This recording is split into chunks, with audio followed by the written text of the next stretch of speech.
नमस्कार। तो आज हम लोग 2025 सीयूईटी पीजी ज्योग्राफी के प्रीवियस ईयर पेपर को सॉल्व करेंगे।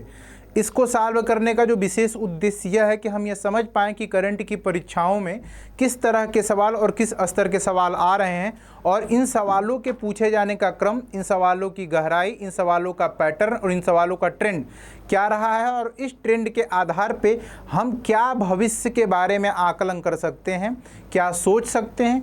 दूसरी जो सबसे इम्पॉर्टेंट इसमें बात यह है कि इन सवालों को सॉल्व करते करते हम कॉन्सेप्ट्स के डेप्थ में जा सकते हैं, जहां इस बात को ठीक से समझ सकते हैं कि कितनी गहराई उस सवाल को चाहिए।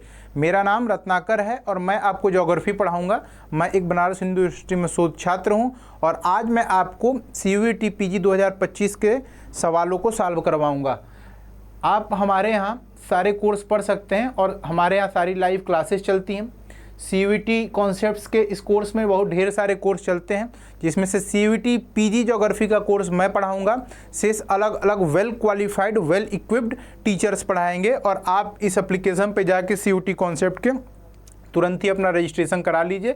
बहुत सारे अलग अलग कोर्सेस आप देख सकते हैं। MA Hindi, MA geography, MA English, MA history, MA political science, MA sociology, zoology, botany और बीएड का भी कोर्स लैंग्वेज, कॉमन, सोशल और नेट आईटीईपी 2025 का भी कोर्स लॉन्च हो चुका है।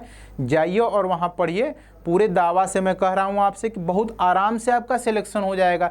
भारत देश में जो टॉप संस्थाएं हैं, जेएनयू है, दिल्ली यूनिवर्सिटी है, बनारस हिंदू विश्वविद्यालय, इलाहाबाद विश्वविद्यालय, इन संस्थानों में बड़े आराम से हमारे यहाँ से सिलेक्शन हो जाते हैं और यह बड़ा आसान सा कार्य है। दूसरी बात यह कि आज जब हम सवालों को सॉल्व करने के क्रम में आगे बढ़ेंगे तो इसमें सबसे ज़रूरी है कि किस तरह के सवाल आते हैं। आज मैं आपको एमए ज्योग्राफी 2025 का पेपर सॉल्व कराऊंगा और आपके सामने सवाल संख्या 1 सामने हाजिर है। आप देख सकते हैं इस सवाल में पूछा है कि अरेंज करिए, ये arrange the following categories of tropical cyclone, यही हमारा कीवर्ड है।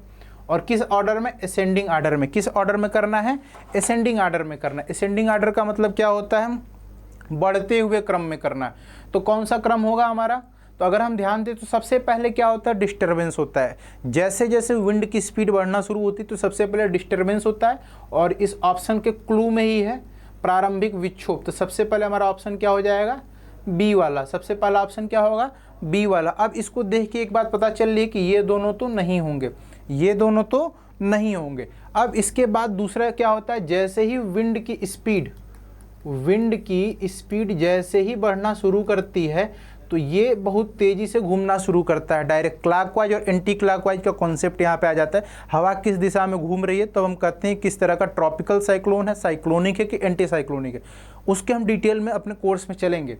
दूसरा क्या होता है कि जब हवा स्पीड बढ़ाने लगती है तो हमारा जो दूसरा स्टेज आता है उसका नाम है ट्रॉपिकल साइक्लोन, उसको कहते हैं ट्रॉपिकल साइक्लोन।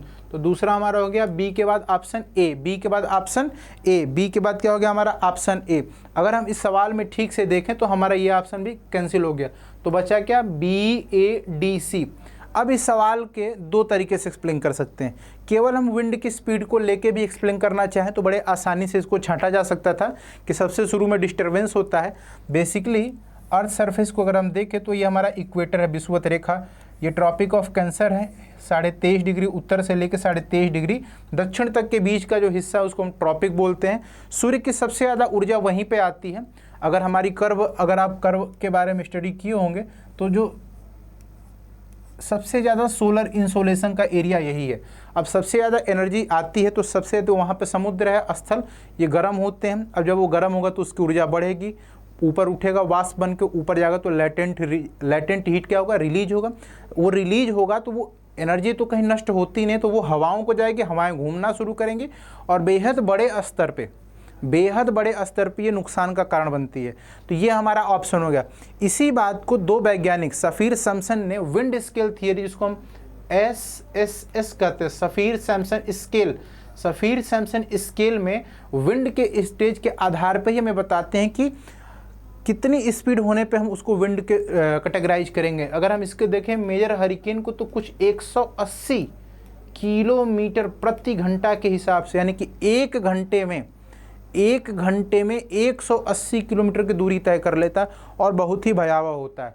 तो यह सवाल बिल्कुल ही आसान कैटेगरी का सवाल था। अगर आपका कॉन्सेप्ट क्लियर है तो आप इस सवाल को बड़े आसानी से कर सकते हैं। आइए नेक्स्ट सवाल पे चलते हैं। नेक्स्ट सवाल कहता है कि report our common future was published in, कह रहा है कि हमारा ये जो रिपोर्ट है हमारा कॉमन फ्यूचर वो कब पब्लिश हुआ था। कौन सा रिपोर्ट? Our common future. अगर आपको ठीक से याद हो और आपने ग्रेजुएशन में ठीक से पढ़ाई की हो और नहीं की हो तो भी चिंता का विषय नहीं है, जब वापस कोर्स को हम पढ़ेंगे तो वहाँ इसको बहुत डिटेल में एक पूरी क्लास में पढ़ाना पड़ेगा। लेकिन यहाँ इंपॉर्टेंट है कि आवर कॉमन फ्यूचर किसका नाम है? रिपोर्ट का नाम। ये किसका नाम है? ये रिपोर्ट का ही नाम है।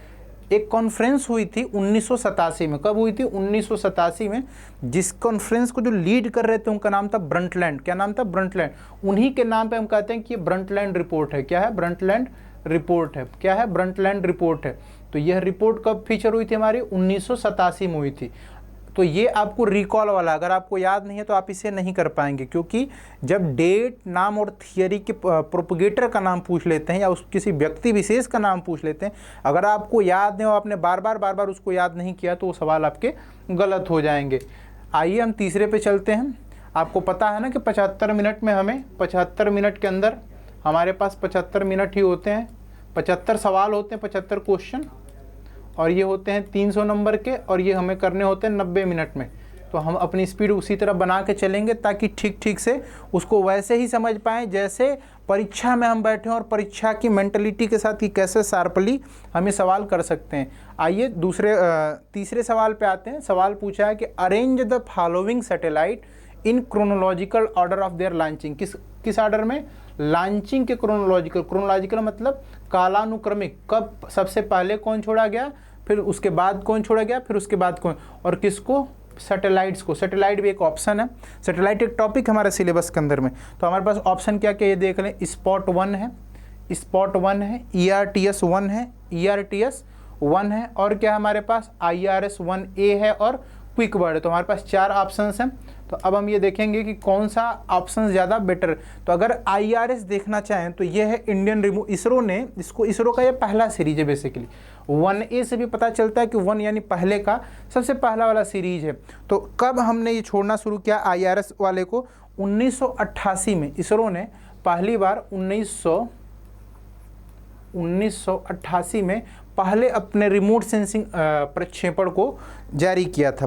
ERTS अगर देखना चाहें तो यूरोपियन स्पेस एजेंसी का, ये ERTS क्या है? यूरोपियन स्पेस एजेंसी का। यूरोपियन स्पेस एजेंसी का हमेशा ध्यान रखें, यूरोपियन स्पेस एजेंसी का है। किसका है? यूरोपियन स्पेस एजेंसी का है। और ये हमारा गया था 1972 में। कब गया था? 1972 में। क्विक बर्ड और स्पॉट 1 अगर आप रिमोट सेंसिंग वाले जब हम सिलेबस कर रहे होंगे तो उसमें लैंडसेट और स्पॉट इस कैटेगरी के बहुत सारे सीरीज हैं, इसमें इन सब के अपने अपने सीरीज हैं। तो इन सीरीजों का जो पहला वाला पूछा है तो स्पॉट 1 हमारा कब गया है? स्पॉट 1 हमारा कब गया है? तो 72 के बाद गया है। कब गया है? ये हमारा गया है 86 में। कब गया है? 1986 में। कब गया है? 1986 में। और अब हमारा क्या बचा? क्विक बर्ड बचा। क्विक बर्ड हमारा गया है 2001 में। कब गया है हमारा? 2000। तो ये क्वेश्चन रटने वाला है। अगर आपको लॉन्चिंग का ईयर नहीं पता है तो आप इसे नहीं कर पाइएगा। तो हमारा ऑप्शन क्या क्या बनता है? सबसे पहले हमारा गया ERTS, B गया। उसके बाद हमारा 1986 में स्पॉट जा रहा है, A गया। उसके बाद हमारा रिमोट सेंसिंग 88 में जा रहा है, C गया, और D गया। तो ऑप्शन में आप चेक करिए, BADC है क्या? BACD है क्या? BACD। तो आपके पास सवाल में ये है। तो ये बड़े आसान से सवाल हैं। आसान इन द सेंस है कि अगर आपको क्विक रिकॉल नहीं हुआ तो आप ये नहीं कर पाइएगा। नेक्स्ट सवाल हमारा है कि हमें arrange the following copper mine. इससे 2 इन्फॉर्मेशन आ रही सवाल से कि ये सारे के सारे कॉपर माइंस हैं। अगर इसी सवाल को पलट के ये पूछ दे कि इनमें से कौन कॉपर माइन नहीं है, और ऑप्शन में दे दे A B C और ऑप्शन में दे दे सारे और दे दे कि नहीं, तो ये इस सवाल से 2 इन्फॉर्मेशन आ रही है। दूसरा नॉर्थ से साउथ डायरेक्शन में। तो ये सारे क्या है? कॉपर माइंस है। कॉपर माइंस नॉर्थ से, यानी कि ये हमारा नॉर्थ है और ये हमारा साउथ है। नॉर्थ से साउथ की तरफ अरेंज करना। तो खेतरी हमारा कहाँ है? राजस्थान में। खेतरी हमारा कहाँ है? राजस्थान में। बहुत खेतरी नरेश, अगर आप कभी मॉडर्न हिस्ट्री पढ़ेंगे तो मॉडर्न हिस्ट्री में एक बड़ा योगदान है खेतरी के नरेश का। खेतरी नरेश का बनारस हिंदू विश्वविद्यालय के कॉन्टेक्स्ट में भी खेतरी नरेश का बहुत ही महत्वपूर्ण योगदान रहा है।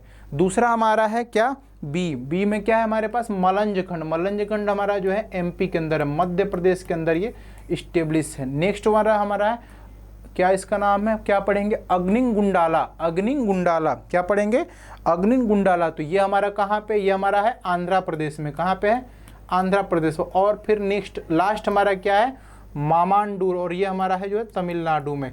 तो भारत के नक्शे में अगर आप देखेंगे तो हमारा राजस्थान यहाँ है, एमपी यहाँ है, और उसके बाद हमारा क्या है, आंध्रा ये है, और तमिलनाडु ये है। तो नॉर्थ से साउथ में ए बी सी और डी, तो हमारा ऑप्शन हो जाएगा ए बी सी डी, हमारा ऑप्शन हो जाएगा चौथा। नेक्स्ट सवाल की तरफ चलते हैं, और लिखा है कि आइडेंटिफाई द करेक्ट स्टेटमेंट, सही कथनों की पहचान करें। क्या करें, सही कथनों की पहचान करें। सही कथन में मांगा है कि Marmagao port is situated at the entrance of Zuari estuary. Second option है Jawaharlal Nehru port is the country's first corporate port. क्या है, कंट्रीज का पहला कारपोरेट पोर्ट है, and it designated as Asia emerging, Asia का इमर्जिंग पोर्ट कहलाता है, ऐसा मतलब इसने कहा है। सी ऑप्शन है national waterway number 4, national highway नहीं, waterway number 4 is in Kerala state of India. और चौथा है Konkan railway connect Roha in Maharashtra to Mangalore in Karnataka. तो ये तो बिल्कुल ठीक है कि मारमागाओ पोर्ट जो है entrance of Zuari estuary Goa में है, और यहाँ से ओर डिपॉजिट का एक्सपोर्ट करता है इंडिया। किसका करता है, ओर का एक्सपोर्ट करता है। ये तो बात बिल्कुल ठीक है। दूसरा है कि Jawaharlal Nehru port is the country's first corporate port and is designated as Asia's designated as Asia's energy port, Asia's energy port. तो क्या यह कथन सही है, नहीं बिल्कुल नहीं। ये जो है हमारा ना कंटेनर पोर्ट है बेसिकली, हमारा ये एक जवाहरलाल नेहरू पोर्ट जो एक तरह का हमारा जो है कंटेनर पोर्ट है। आप लोग कंटेनर जानते हैं, शब्द से भी पता है, जो चीज़ें कंटेन, बड़ा बड़ा जब समुद्री जहाज के ऊपर आपने कंटेनर देखा, मूवीज वगैरह में दिखता है, गुंडा मार पीट कर रहे हैं, साउथ इंडियन मूवी में खूब दिखता है। सी वाला है national waterway number 4 is in Kerala state of India, बिल्कुल भी नहीं, यह गलत ऑप्शन है। चौथा है Konkan railway connect Roha in Maharashtra, बिल्कुल ठीक, टू मैंगलोर इन कर्नाटका। अगर आपको भारत का नक्शा देख रहे होंगे तो ये तट है हमारा वेस्टर्न घाट जिसको कहते हैं, यह हिस्सा कोंकण का, और नीचे हमारा जो मैंगलोर, दो जगह हैं बड़े फेमस, एक है मंगलुरु और एक है बेंगलुरु, दोनों कर्नाटका के अंदर में। चंदन के बड़े अच्छे आइटम, चंदन से बने हुए बड़े सुंदर आइटम मंगलौर में हमारे मिलते हैं। तो इसका ऑप्शन क्या हो गया, ए और डी। इसका क्या ऑप्शन हो गया, ए और डी। अब ये कॉन्सेप्चुअल सवाल है, अगर फिजिकल ज्योग्राफी में जब हम स्पेशली उसके इकोनॉमिक वाले हिस्से को, इकोनॉमिक ज्योग्राफी को पढ़ेंगे, तो इस वाले कॉन्सेप्ट को हम पढ़ेंगे, और तब हमको समझ में आएगा कि हमारे सवाल का असली उत्तर किधर से निकल के आया है। ये नेक्स्ट है, थोड़ा बड़ा हो जाता है। Is the apparent displacement in the position of an object with respect to a frame of reference caused by a shift in the position of observation. खाली स्थान दिया है, संदर्भ के फ्रेम के संबंध में किसी वस्तु की स्थिति में, किसी वस्तु की स्थिति में स्पष्ट विस्थापन अवलोकन की स्थिति में बदलाव के कारण होता है। यह कार्टोग्राफी का सवाल है। पैरेलैक्स को स्टडी करने के लिए हम दो स्टैंड वाले और ऊपर दो गोल सा लगा होता है, अगर मैं इस बॉटल को पकड़ूं और ऐसे लेके देखूं, लेकिन इन दोनों को जोड़ के, तो जैसे हम इसको शिफ्ट करेंगे तो हमारा फील्ड ऑफ व्यू भी, FOV बोलते हैं, फील्ड ऑफ व्यू भी शिफ्ट हो जाएगा। तो इसका जो कारण है वो हमारा है पैरेलैक्स। क्या कारण है, पैरेलैक्स। कार्टोग्राफी में जब हम पढ़ेंगे तो इस कॉन्सेप्ट को पढ़ेंगे कि जब हम सर्वेइंग करते हैं, जियोडेटिक सर्वेइंग करते हैं, तो बड़ा इंपॉर्टेंट टॉपिक होकर निकलता है। नेक्स्ट सवाल है हमारा 7वां। इन खाली जगह है हमारे पास, in total population is viewed in relation to the amount of, total population is viewed in relation to the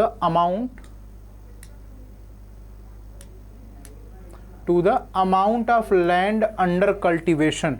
क्या कह रहा है, इन खाली जगह में कुल जनसंख्या को, क्या कह रहा है, खेती के अंतर्गत भूमि की मात्रा, खेती के अंतर्गत भूमि की मात्रा के संदर्भ में देखा जाता है। तो खेती के अंतर्गत सवाल में लिखा है भूमि की मात्रा, यानी वह भूमि जिस पे खेती की जाए कुल जनसंख्या। तो इसका अर्थ ही हो गया कि जो टोटल पॉपुलेशन है और उसको हम डिवाइड कर दें किससे, लैंड अंडर कल्टीवेशन, किससे डिवाइड कर दें, लैंड अंडर कल्टीवेशन से, तो ये जो रेशियो आएगा वह किस तरीके का घनत्व, कौन सा फिजियोलॉजिकल डेंसिटी दिखा रहा है, कंसंट्रेशन इंडेक्स दिखा रहा है, एरिथमेटिक डेंसिटी दिखा रहा है या प्राइमरी कंसंट्रेशन दिखा रहा है। तो ये जो हमारा है इसको हम बोलते हैं फिजियोलॉजिकल डेंसिटी। क्या बोलते हैं इसको, फिजियोलॉजिकल डेंसिटी, कि ये जो लैंड अंडर कल्टीवेशन इस पर कितने पॉपुलेशन रहती है। ये हमारा जो कॉन्सेप्ट है ह्यूमन ज्योग्राफी का कॉन्सेप्ट है और ये बड़ा महत्वपूर्ण इंडेक्स है। सपोज कर लें कि हमारे पास 2 बीघे खेत है और 10 लोग खाने वाले हैं। लैंड अंडर कल्टीवेशन हम मान लेते हैं कि 100 मीटर स्क्वायर हमारे पास लैंड है, 100 मीटर स्क्वायर एरिया होता है, मीटर स्क्वायर से पता चल रहा है, और हमारे पास खाने वाले 4 लोग हैं, तो हमारा रेशियो कितना हो गया, 4/100। ठीक है, वैल्यू हो गई 0.04। अब हमारे पास खाने वालों की संख्या हो गई 10। अब यह संख्या कितनी हो गई, 10, तो 10/100 इसकी वैल्यू हो गई 0.1। इसके पहले थी 0.04। तो वैल्यू क्या होती जा रही है, जब हमारे ऊपर में न्यूमरेटर में वैल्यू बढ़ रहा है और नीचे में वैल्यू फिक्स है। पहले 4 लोग खा रहे थे, 100 में 4, फिर 100 में अब 10, अब 100 पे 500 लोग खाने लगे, तो हमारा लैंड सिकुड़ता गया, यानी कि पूरे लैंड पे स्ट्रेस पड़ने लगा। अब कम लोग खा पाएंगे उससे। एक और भी तरीके से देखते हैं, अब जब इतना ज़्यादा लोग बढ़ेंगे तो उस लैंड के ऊपर स्ट्रेस बढ़ेगा। एग्रीकल्चरल लैंड के ऊपर स्ट्रेस जब बढ़ेगा तो उसका प्रोडक्शन भी घट जाएगा। एग्रीकल्चरल ज्योग्राफी में, इकोनॉमिक ज्योग्राफी में और ह्यूमन ज्योग्राफी में, तीनों जगह इस कॉन्सेप्ट का इतना महत्व है कि आप देखेंगे कि जब दुनिया भर की पॉपुलेशन में विस्फोट होता है या पॉपुलेशन ट्रेंड में चेंज होता है, ये फिजियोलॉजिकल डेंसिटी एक बड़ा महत्वपूर्ण पैरामीटर होकर निकल के आता है। ह्यूमन ज्योग्राफी के चैप्टर में हम इस बात को बहुत अच्छे से डिस्कस करेंगे कि ये पैरामीटर कैसे माइग्रेशन, यानी कि बाहर माइग्रेशन के दोनों टाइप का, जो बाहर माइग्रेट हो रहे हैं, जो इमिग्रेट, जो अंदर आ रहे हैं, दोनों में कितना इंपॉर्टेंट कॉन्सेप्ट को निभाता है। आइए हम चलते हैं नेक्स्ट सवाल की तरफ और 8वां सवाल देखते हैं। आइडेंटिफाई, क्या करना है, आइडेंटिफाई करना है correct assumption of regression analysis. Regression analysis की, यह जो है हमारा मैथमेटिकल शब्द है। रिग्रेशन एनालिसिस मैथमेटिक्स में बड़ा पॉपुलर शब्द है।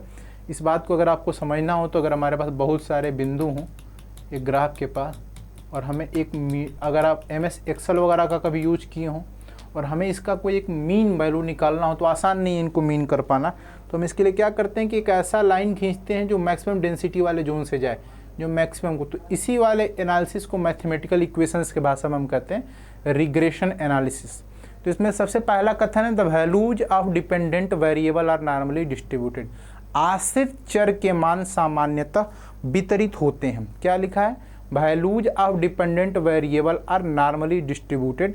आश्रित चर के मान क्या होते हैं, वितरित होते हैं। यह कथन बिल्कुल ठीक है। जब हम रिग्रेशन एनालिसिस के प्राइमरी एजम्पशंस को, जो प्राथमिक इसकी मान्यता है, उसको पढ़ रहे होंगे तो हमारा पहली मान्यता है कि जो उसमें वैल्यूज होंगे किसके, उसके डिपेंडेंट वेरिएबल के, वो नॉर्मल डिस्ट्रीब्यूशन होते हैं। मैथमेटिकल टर्म है, इस बात को हम ठीक से समझेंगे। उस कॉन्सेप्ट जब स्टैटिस्टिकल ज्योग्राफी में कुछ पढ़ेंगे तो उसका आइडिया हमें लग जाएगा। दूसरा हमारा कॉन्सेप्ट है कि values of residuals are independent of each other. ये कह रहा है कि ये जो रेजिडुअल के वैल्यूज हैं ये इंडिपेंडेंट होते हैं। बिल्कुल भी नहीं, ऐसा नहीं होता। होता है क्या, होता है कि नहीं होता। इस बात को समझने के लिए पहला वाला कथन ही देख लें तो वो हमको समझ में आ जाता है। वैल्यूज ऑफ डिपेंडेंट वेरिएबल क्या है, नॉर्मली डिस्ट्रीब्यूटेड है। हमारी दूसरी मान्यता, ये बेसिक अजम्पशन है रिग्रेशन एनालिसिस की, जो रेजिडुअल्स हैं वो इंडिपेंडेंट होते हैं, वो एक दूसरे पर डिपेंड नहीं करते। तो ये भी कथन ठीक है। वैल्यूज ऑफ रेजिडुअल्स है बाइनोमियल डिस्ट्रीब्यूशन, बिल्कुल ही ये गलत कथन है। और variance of dependent variable is different for all values in independent. आश्रित चर का प्रसरण स्वतंत्र चर के सभी मानों के लिए भिन्न होता है। यह वैल्यू गलत है। यह क्या है, हमारा गलत है। तो अब हमारे कौन कौन से ऑप्शन ठीक निकल रहे हैं, ए और बी। तो हमारा ऑप्शन संख्या 1 सही होगा। रिग्रेशन एनालिसिस मैं आपको 2 क्लास पूरी पढ़ाऊंगा। बड़ा आसान है, इसको बड़े इजी वे में, जब स्टेटिस्टिक्स में मीन मोड मीडियन पढ़ाने के बाद मैं पढ़ाऊंगा तो आपको लगेगा कि ये बड़ा आसान कॉन्सेप्ट है। इसमें कुछ एजम्पशंस हैं, जिनको एजम्पशंस टोटल 4 या 5 है लगभग, उसको पढ़ लेने बाद आप दैनिक जीवन में भी उसका उपयोग करके देखेंगे तो बड़ी आसानी से चीज़ें सॉल्व होती हुई चली जाएंगी। नेक्स्ट सवाल है हमारा 9वां, ऑक्यूपाई द लार्जेस्ट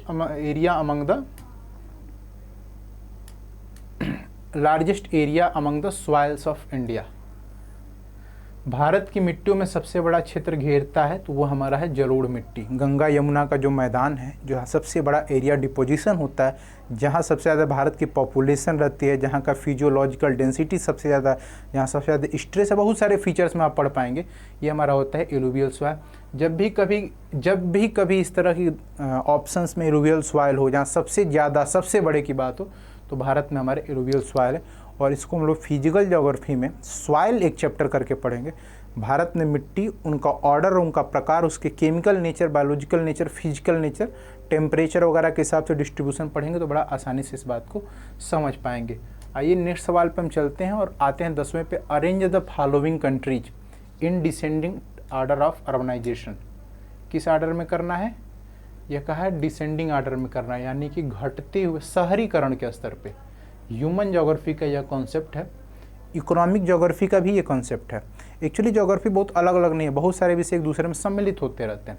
शहरीकरण के स्तर के आधार पर निम्नलिखित देशों को अवरोही क्रम में व्यवस्थित करें। अवरोह मतलब होता है घटते हुए, अवरोह मतलब होता है घटते हुए, और आरोह मतलब होता है बढ़ते हुए। इसको बोलते हैं डिसेंडिंग, इसको बोलते हैं एसेंडिंग। हमारे पास क्या क्या ऑप्शन है? तो हमारे पास ऑप्शन है चिली, ऑप्शन है भारत, ऑप्शन है चिली, भारत है, तुर्की है, चिली है और श्रीलंका है। अगर मैं भारत की बात करूं, इंडिया की, तो इंडिया में हमारा जो शहरीकरण है, जो हमारे पास डेटा है, वो करीब करीब 36% है। कितना है, दिख रहा है आपको? हाँ, हमारे पास जो इंडिया में शहरीकरण हुआ है, यानी भारत के अंदर में जो शहर डेवलप हुए हैं, जहाँ शहरों में जो लोग रहते हैं, वो कुल एरिया का in terms of level of urbanization की बात कर रहे हैं तो हमारा कितना है, 36% है।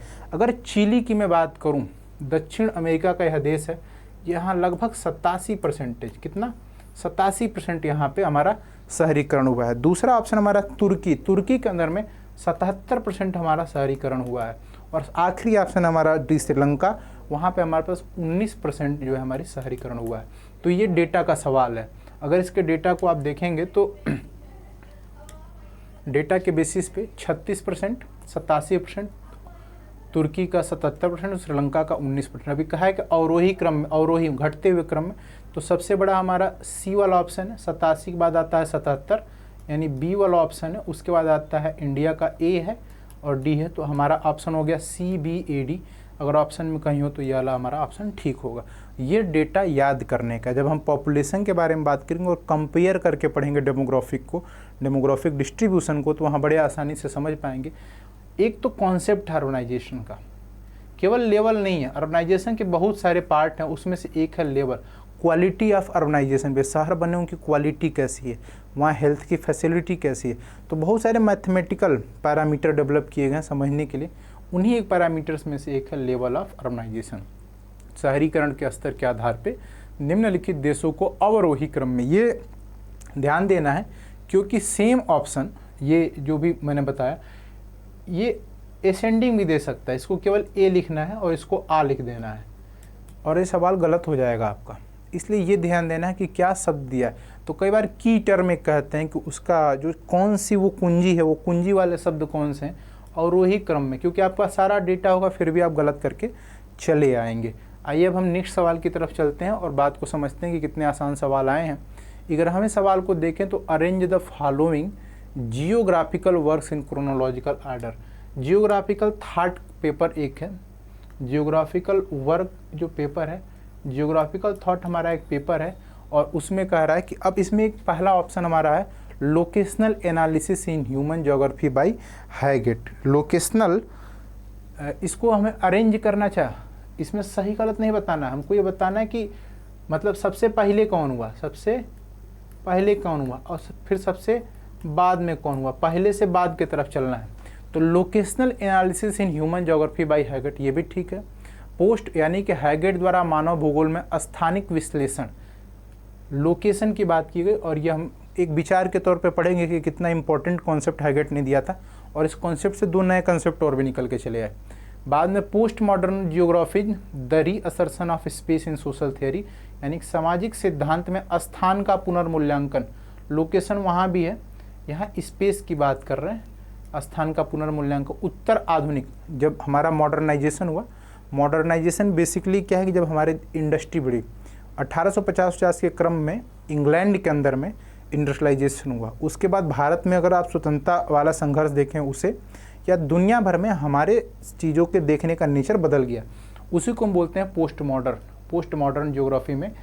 तीसरा है नेचर ऑफ ज्योग्राफी के बारे में जब पहली बार ज्योग्राफिकल थाट आया। और चौथा है सोशल जस्टिस एंड सिटी, ये इकोनॉमिक और ह्यूमन ज्योग्राफी का कॉन्सेप्ट है और साथ साथ जेंडर इक्विलिब्रियम के बारे में भी ये बात करता है। तो कहा है कि सवाल में निम्नलिखित भौगोलिक कार्यों को कालानुक्रमिक क्रम में व्यवस्थित करें। तो अगर हम ए वाला ऑप्शन देखें कि लोकेशनल एनालिसिस हैगेट ने कब दी थी, तो लोकेशनल एनालिसिस का जो सिद्धांत है हमारे पास आया था 1965 में। हम यहाँ पे लड़ाई लड़ रहे थे, भारत शास्त्री जी प्रधानमंत्री बन गए थे भारत के और हम वार लड़ रहे थे। नेक्स्ट हमारा है पोस्ट मॉडर्न जियोग्राफीज। पोस्ट मॉडर्न जियोग्राफीज कब आई? रीअसर्शन ऑफ स्पेस, तो ये हमारे पास आता है 1989 में, सिद्धांत के तौर पे हमारे पास आता है। नेचर ऑफ ज्योग्राफी को लेके 1939 में ये नेचर ऑफ ज्योग्राफी का कॉन्सेप्ट। अच्छा, ये मज़े की बात है, आप जानते हो तो भी बड़ा मुश्किल हो जाएगा अगर आपको डेट नहीं याद है। मैं फिर इसलिए कह रहा हूँ कुछ सवाल रटने जैसे होते हैं। और डी हमारा जो है सोशल जस्टिस, ये 1973 में कॉन्सेप्ट ये आया है, तो 73 में। अब ये कहा था कि क्रोनोलॉजी में तो सबसे पहले कौन आया होगा? 1939 वाला आया होगा, सी आया होगा। उसके बाद अगर हम देखें तो ए आया होगा, फिर आया होगा डी और फिर बाद में आया होगा बी। तो सी ए डी बी कोई ऑप्शन हो तो वाला ऑप्शन हमारा ठीक है। अब इस सवाल में कॉन्सेप्ट नहीं पूछा, ये सवाल में ये भी पूछ सकता था कि लोकेशनल एनालिसिस का सिद्धांत किसने दिया था, तो हैगेट ने दिया था। तो इस सवाल से एक इन्फॉर्मेशन ये आ गई। पोस्ट मॉडर्न ज्योग्राफी में जो ये सिद्धांत है इसके बारे में सवाल पूछा जा सकता है। भूगोल की प्रगति के बारे में कब प्रॉपर तरीके से व्याख्या करना शुरू हुआ? जब हमारा एक जो टॉपिक था ग्रीक, अरब और जर्मन लोगों का क्या योगदान है, वहाँ हम इसको पढ़ेंगे। और सोशल जस्टिस एंड सिटी के बारे में क्यों, और मज़े की बात है कि 1973 में ही क्यों, ऐसा क्या दुनिया भर में घटित हो रहा था? तो इकोनॉमिक आंदोलन हो गए दुनिया भर में, इंडस्ट्रियलाइजेशन हो गया, बहुत सारे देश स्वतंत्र हो गए, भारत स्वतंत्र हो गया, चीन, पाकिस्तान, बांग्लादेश स्वतंत्र होना शुरू कर दिया। तो इनसे इकोनॉमिक नए नए पावर जनरेट हुए और फिर उसके बारे में बात की जानी शुरू हुई। इसको हम डिटेल में अपने क्लास के अंदर में पढ़ेंगे। नेक्स्ट सवाल हमारा है the segment consist of GPS receiver equipment. खंड में जीपीएस रिसीवर उपकरण शामिल है। ये सवाल कह रहा है कि इन सब में, इन चारों को अगर देखें तो इसमें से किस में जीपीएस रिसीवर उपकरण शामिल होता है? तो भाई वो हमारा ऑप्शन जो है वो होता है हमारा यूजर। क्या होता है? यूजर में हमारा जीपीएस रिसीवर उपकरण शामिल है। यह एंड प्रोडक्ट है। क्या है? एक तरीके का एंड प्रोडक्ट है। एंड प्रोडक्ट हमेशा यूजर के पास होता है। नेक्स्ट सवाल है कि the leading sugar cane producing state in 2022-23 में कौन था? 2022-23 में कौन था? अगर आपको याद होगा तो भारत में जो गन्ना का कटोरा जिसे कहते हैं वो उत्तर प्रदेश है। सहारन पश्चिमी यूपी से लेके पूर्वांचल में कुशीनगर, देवरिया, गोरखपुर के बाउंड्री तक बहुत ज़्यादा गन्ना होता है। तो अभी भी हमारे पास ऑप्शन में क्या है? उत्तर प्रदेश। तो ये होगा हमारा उत्तर प्रदेश। गेहूं के अग्रणी राज्यों में पंजाब है, उत्तर प्रदेश का पश्चिमी इलाका है, पंजाब पूरा। जो हरित क्रांति हुई थी उसका सबसे बड़ा फायदा पंजाब को ही मिला था। इसलिए कई बार ये प्रश्न उठता है कि हरित क्रांति से जो मिलने वाले लाभ थे उनका समान वितरण क्यों नहीं हुआ? एक यह भी सवाल है। तो हमारा इस सवाल का उत्तर हो गया उत्तर प्रदेश। नेक्स्ट सवाल की तरफ हम चलते हैं। 14वां सवाल देखते हैं। बैंड ऑफ एंड कैप्चर्स, ये हमारा रिमोट सेंसिंग से रिलेटेड सवाल है और ये सवाल बड़ा जेन्युइन कैटेगरी का सवाल है। ये कहता है कि वह कौन सा बैंड है? बैंड वो बाजा वाला नहीं, एक्चुअली लेमडा मतलब होता है वेवलेंथ, और वेवलेंथ का बैंड होता है जिसमें जो रिमोट सेंसिंग की सैटेलाइट है। बहुत सारे सैटेलाइट क्यों छोड़े जाते हैं? क्योंकि अलग अलग बैंड में काम करते हैं, अलग अलग उनके ऑब्जेक्टिव हैं, उद्देश्य। कह रहा है band of and captures unique information, किस तरह का अद्वितीय जानकारी, किस तरह की जानकारी? अद्वितीय जानकारी on differences in topographic aspect. ये माउंटेन है, ये इसके ऊंचे भाग है, ये इसका नीचा भाग है, सैटेलाइट यहाँ से देख रहा है। तो कौन सा इसमें से बैंड जो है, कौन सा जो बैंड है वो इनको देख पाता है इस तरीके से? उसका नाम है थर्मल इंफ्रारेड। क्या नाम है? Thermal infrared. थर्मल मतलब होता है टेम्परेचर। क्या होता है? टेम्परेचर। तो जब ये सैटेलाइट से इसके ऊपर ये जो सिग्नल आया और वापस गया तो अलग अलग सेंसेशन गए। एक पहाड़ है, इसके इस पार्ट से अलग सेंसेशन गया, यहाँ से अलग उष्मा गई, यहाँ से अलग उष्मा गई, तो भिन्न भिन्न उष्माओं को उसने एकत्रित किया, तो उसके आधार पर एक बैंड डेवलप, उसको हम बोलते हैं थर्मल इंफ्रारेड। 15वां सवाल है, the leading producer of manganese in the world, विश्व में मैग्नीज का अग्रणी उत्पादक देश कौन है? तो अभी भी हमारे पास साउथ अफ्रीका नाम की एक कंट्री है जो अभी भी दुनिया भर में मैग्नीज सबसे ज़्यादा उत्पादन करती है। आइए अपने 16वें सवाल की तरफ चलते हैं और ये देखते हैं कि the meaning of the wind in local, the meaning of wind in local language, स्थानीय भाषा में किसका स्नो यानी बर्फ खाने वाला होता है? तो इस सवाल का जवाब है चिनूक। याद करके रखिएगा, काटाबिटिक विंड है ये। किस तरह की विंड है? इसको अंग्रेजी में बोलते हैं हम काटाबैटिक विंड है ये। काटाबैटिक विंड के बारे में दो सामान्य कथन है। पहला, कोई भी विंड जो पहाड़ से बहुत तेज़ी से उतर रही हो उसको हम बोलते हैं काटाबैटिक विंड। कुछ की स्पीड इतनी खतरनाक होती है, अच्छा जब वो नीचे आ रही तो बड़ा ठंडा होता है और इसका नाम से पता चला बर्फ़ खाने वाला, कितना डेंजरस नाम इसको दिया है, जैसे लग रहा है किसी ने उसको गाली दे दिया। एक्चुअली यह इसकी विशेषता बता रहा है कि यह किस तरह की विंड है। इसी सवाल को ये भी पूछ सकते थे, इसमें से कौन सा विंड जो है चिनूक यानी काटाबैटिक विंड है, तो उसका भी ऑप्शन हमारा होता है चिनूक है। नेक्स्ट सवाल की तरफ हम चलते हैं। अच्छा, ये बड़े आसान से, जब हम इस कॉन्सेप्ट को क्लाइमेटोलॉजी में पढ़ेंगे तो बड़े डिटेल में इस बात को हम पढ़ पाएंगे कि कितना आसान काम है। नेक्स्ट सवाल हमारा है, हाँ अच्छा, मैच लिस्ट 1 विद लिस्ट 2, ये ओशिनोग्राफी का सवाल है। ये जो सवाल है सेक्शन हमारा, यह सवाल है ओशियनोग्राफी का। हमारा एक समुद्र विज्ञान एक पेपर है और उसमें जो हमारा समुद्र होता है जिसको हम हिप्सोग्राफी कहते हैं, जो हमारा shelf, slope, rise, abyssal plain, trench, बहुत सारे तरह के, ये पूरा पानी भरा हुआ है। समुद्र के जो नीचे का सरफेस है जिसके ऊपर पानी, वो हमारे धरती की तरह बराबर नहीं, बड़ा खुरदुरा है, अलग अलग डिग्री का स्लोप है और अलग अलग उसमें भिन्नताएं हैं। ये भिन्नताएं ही उसके अंदर, आप सुनते हैं सबमरीन चल रहा है, जहाज़ चल रहा है, उसके नीचे, इन जहाज़ों के नीचे एक मैग्नेटिक सर्वेयर लगा होता है, एक सेस्मिक सर्वेयर लगा होता है। यही बताता है कि नीचे की प्लेन कैसी है, खुरदुरी है कि नहीं है। हर जगह का डेप्थ भी अलग अलग है और हर एक समुद्र में ट्रेंच नहीं मिलता, गर्त नहीं मिलता। किन प्रकार के समुद्रों में गर्त मिलता है, कहाँ नहीं मिलता है, फिजिकल ज्योग्राफी में प्लेट टेक्टोनिक्स नामक टॉपिक पढ़ते समय इसको डिस्कस करेंगे। अभी हम इस पर फोकस कर लेते हैं कि ये कुछ एनिमल नहीं कहना चाहिए, माइक्रोफॉसिल इनको हम कहते हैं बेसिकली। यह रेडियोलॉरियन, मोनोजाइट, प्यूमिस और टेरोपोड, ये क्या हैं? डिपॉजिट हैं। क्या हैं? डिपॉजिट हैं, मतलब कि यह इसके सतह पे पाए जाते हैं, इन सतहों के ऊपर ये पाए जाने वाले हैं। और ये कह रहा है कि इसमें से कौन किस टाइप का है। तो इसमें बड़ा क्लियर है कि अगर आपको वोल्केनिक वाला आप पढ़े होंगे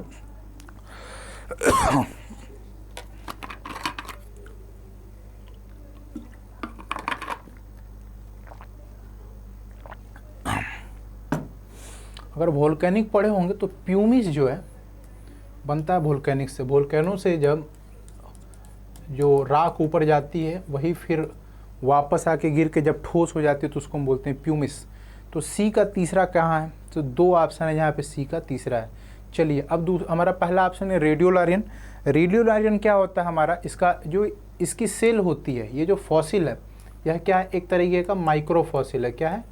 माइक्रोफॉसिल है, सूक्ष्म जीवाश्म है। और ये बना होता है SiO2 का। किसका बना होता है? SiO2 का। ये सिलिसिफाइड है तो इसको रेडियोलॉरियन है। तो ए का हमारा हो गया पहला, ए का हमारा हो गया चौथा, ए का हो गया चौथा और सी का हो गया तीसरा। बी जो है मोनाजाइट है। मोनाजाइट एक खास तरह की रॉक है और उसके बारे में हम ये कह सकते हैं कि ये जो हमारी मोनाजाइट है, अच्छा ऑप्शन एक और है डी का है हमारा दूसरा। ये कैल्केरियस होती है, ये बनता है CaCO3 से। किससे बनता है? CaCO3 से। और अब हमारा क्या बच गया? मोनाजाइट। तो मोनाजाइट हमारा कैसा है? टेरिजेनस इन ओरिजिन है। तो हमारा ऑप्शन हो गया, यानी कि ए का हो गया हमारा पहला, ए का हमारा हो गया अपना, सी का ये एक्चुअली इतना ज़्यादा लिख दिया है कि पता नहीं चल रहा, वापस लिखना पड़ेगा। तो रेडियोलारिया हमारा कैसा है? सिलिशियस इन नेचर है। तो ए का हो गया चौथा और ए का चौथा होता है ऑप्शन नंबर 2, सही हो गया। 1 भी अगर आ रहा होगा तो भी आसान हो जाएगा। फिर भी याद रखिएगा रेडियोलारिया का जो फॉर्मूला सिलिशियस में SiO2 है, ये माइक्रोफॉसिल एक तरीके का, और जो हमारा टेरोपोड है ये CuCO3 कैल्शियम कार्बोनेट का सेल होता है। प्यूमिस हमारा वोल्केनिक इन नेचर होता है और मोनाजाइट जो हमारा टेरिजेनस इन नेचर होता है। आइए नेक्स्ट सवाल की तरफ चलते हैं, और नेक्स्ट सवाल हमारा है RxY पैरामीटर को लेके है। RxY पैरामीटर को कह रहा है कि RxY parameter is a parameter measure of the relationship between the two variable measured on. RxY दो चरों के बीच संबंध का एक पैरामीट्रिक शब्द क्या है, शब्द हमारा पैरामीट्रिक टर्म है। ये किस तरह का रिलेशन है, parametric relation between the two variable measured on. फिर से सवाल को पढ़ लेते हैं। RxY एक्चुअली ये ऑप्शन, ये इस तरह का ऑप्शन है या इस तरह का ऑप्शन है, ये नीचे लगा है, सामने नहीं लिखा है। RxY is a parametric measure of the relationship between the two variable measured on. तो ये कह रहा है कि कौन से तरह का वेरिएबल है जिसको मेजर्ड किया गया है। तो ये हमारा इंटरनल रेशियो का सवाल है। अब इस रेशियो के बारे में अगर हमें पढ़ना हो तो हम जब पढ़ेंगे कार्टोग्राफी का सब्जेक्ट, तो कार्टोग्राफी में हम देखेंगे कि ये पैरामीट्रिक जो मेजर है ये किन, अच्छा बिटवीन द टू। मज़े के सवाल है कि एक बार ये सवाल पूछा है कि किन के बीच में, बिटवीन द टू होता है, एमंग द टू होता है। एमंग वैसे बिटवीन हमेशा दो के बीच में आता है इंग्लिश में, और एमंग दो से ज़्यादा के बीच में आता है। तो सवाल ये पूछ रहा है कि RxY जो पैरामीटर हमारा है यह किसके बीच का पैरामीटर है। तो ऑप्शन नंबर 1 है नॉमिनल और रेशियो स्केल का है। किसका है, नॉमिनल और रेशियो स्केल का है। दूसरा नॉमिनल और ऑर्डिनल स्केल का है। तीसरा इंटरनल एंड रेशियो स्केल का, और चौथा है ऑर्डिनल और इंटरवल स्केल का है। इसकी स्पेलिंग्स बहुत है, तो इसका ठीक ऑप्शन है इंटरनल और रेशियो स्केल, इंटरवल। ऑप्शन क्या है इसका, इंटरवल। एक्चुअली जब हम सर्वेइंग पढ़ेंगे कार्टोग्राफी तो कुछ मैथमेटिकल टर्म्स को डिफाइन करेंगे। वहाँ डिफाइन करते वक्त हम समझेंगे कि हम किसी फिजिकल ऑब्जेक्ट को जब मैथमेटिकल बाउंड्री में लेके आते हैं, मैथमेटिक्स के दृष्टिकोण से देखते हैं, तो कितना आसान हो जाता है। एक उसी तरह का ये फीचर है RxY। बेसिकली यह एक सांख्यिकीय प्रयोग है, एक स्टैटिस्टिकल टूल है हमारा RxY पैरामीटर। मैथमेटिक्स और विज्ञान के ढेर सारे ब्रांचेज में उपयोग होता है। आप जब कहीं पढ़ रहे होंगे या कोई बहुत सारे ऑर्डर ऑफ डेटा पढ़ रहे होंगे, वहाँ पे भी RxY पैरामीटर, ये कहा नहीं जाता कि RxY पैरामीटर, कुछ नाम दे देंगे, लेकिन इसका जो रेशियो होता है इंटरवल और रेशियो स्केल के, और ये दो वेरिएबल्स हैं जो मेजर्ड किए जाते हैं इंटरवल और रेशियो स्केल पे। अच्छा 19वां सवाल पूछा है, ये बड़ा साधारण कहें या असाधारण स्तर का सवाल है, बहुत कॉमन न्यूज में भी रहने वाला सवाल है। Is the busiest route in the world is called big trunk route. क्या कहते हैं इसको, बिग ट्रंक रूट। और कहा है बिजिएस्ट, तो बिजिएस्ट तो भाई सबसे ज़्यादा आजकल व्यापार होता है अमेरिका से, और अमेरिका ये हमारा नॉर्थ अमेरिका, ये साउथ अमेरिका, बीच में एक महासागर पड़ता है, फिर एक हमारे पास पूरी अफ्रीकन टेरेन पड़ती है, फिर इधर एशिया आ जाता है। तो ये कह रहा है कि हमारा बिजिएस्ट जो है हमारा क्या है, ये पूरा का पूरा रूट है। बिजिएस्ट विश्व का सबसे व्यस्त मार्ग है। अब सबसे व्यस्त मार्ग कहाँ पे होगा, तो हमारा जो नॉर्थ अटलांटिक सी रूट है, कहाँ गया, नॉर्थ अटलांटिक सी रूट, कहीं लिखा है Cape of Good Hope sea route जो है हमारा, यहीं से अंग्रेज भारत देश में आए थे, तो ये तो बिल्कुल भी नहीं होगा। पनामा कैनाल होना ही नहीं है। साउथ अटलांटिक नीचे पड़ जाएगा, यहाँ पड़ जाएगा, और नॉर्थ अटलांटिक, तो नॉर्थ अटलांटिक और यूरोप के बीच में, नॉर्थ अटलांटिक और यूरोप के बीच में जो हमारा ट्रेड होता है वो सबसे बड़ा ट्रेड रूट है, तो वो हमारा ऑप्शन है नॉर्थ अटलांटिक सी रूट, जो हमारा सबसे बड़ा। ये वेस्टर्न यूरोप के साथ, किसके साथ, वेस्टर्न यूरोप के साथ नॉर्थर्न अमेरिका का जो हमारा संबंध डिफाइन करता है। तो ये हमारा जो एक चैप्टर है ट्रांसपोर्टेशन, बेसिकली इंफ्रास्ट्रक्चर वाला जो चैप्टर है, इंफ्रास्ट्रक्चर जो हमारा भूगोल का पार्ट है, और सारा का सारा भूगोल का एक तरह निचोड़ है, जीवन है वो, कि हम जो सब कुछ कर रहे हैं वो किसके लिए कर रहे हैं, जीवन को आसान बनाने के लिए कर रहे हैं। जीवन को आसान बनाए रखने में जीवन का एक बड़ा हिस्सा व्यापार भी है, उस व्यापार के बारे में बात कर रहे हैं। 20वां सवाल भी अगर आप देख पाएँ तो देख सकते हैं, ये कह रहा है कि गैस्पेरियोडोस, क्या कह रहा है, गैस्पेरियोडोस जो है हिंदी में भी लिखा है गैस्पेरियोडोस, खाली जगह, वाज ए जीनियस क्रिएशन। अच्छा ये पूछा है कि गैस्पेरियोडोस किसने लिखा है, गैस्पेरियोडोस किसने लिखा है, तो आपके आगे जियोग्राफिकल विचारकों का, जिसको कहते हैं भूगोल में भूगोलवेत्ताओं का नाम लिखा है। एक का नाम लिखा है हेकाटियोस, एरस्थनीज, अरस्थनी जिसको कहते हैं, स्ट्रैबो और टॉलमी।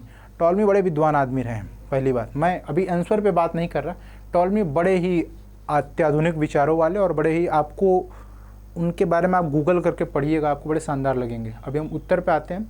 गैस्पेरियोडस, अब जो ये पेपर है जियोग्राफिकल थॉट, मैं फिर कहता हूँ जियोग्राफिकल थॉट में दो ही तरह के सवाल पूछे जाते हैं, तो सिद्धांतों को लेके पूछे जाएंगे और या तो उनकी किताबों को, उनकी रचनाओं को लेके पूछे जाएंगे। ये सवाल रचना को लेकर, और लिखा है इसके सामने प्रतिभाशाली, genius, outstanding type of creation थी। तो सवाल ये कह रहा है कि गैस्पेरियोडस किसकी एक प्रतिभाशाली रचना थी।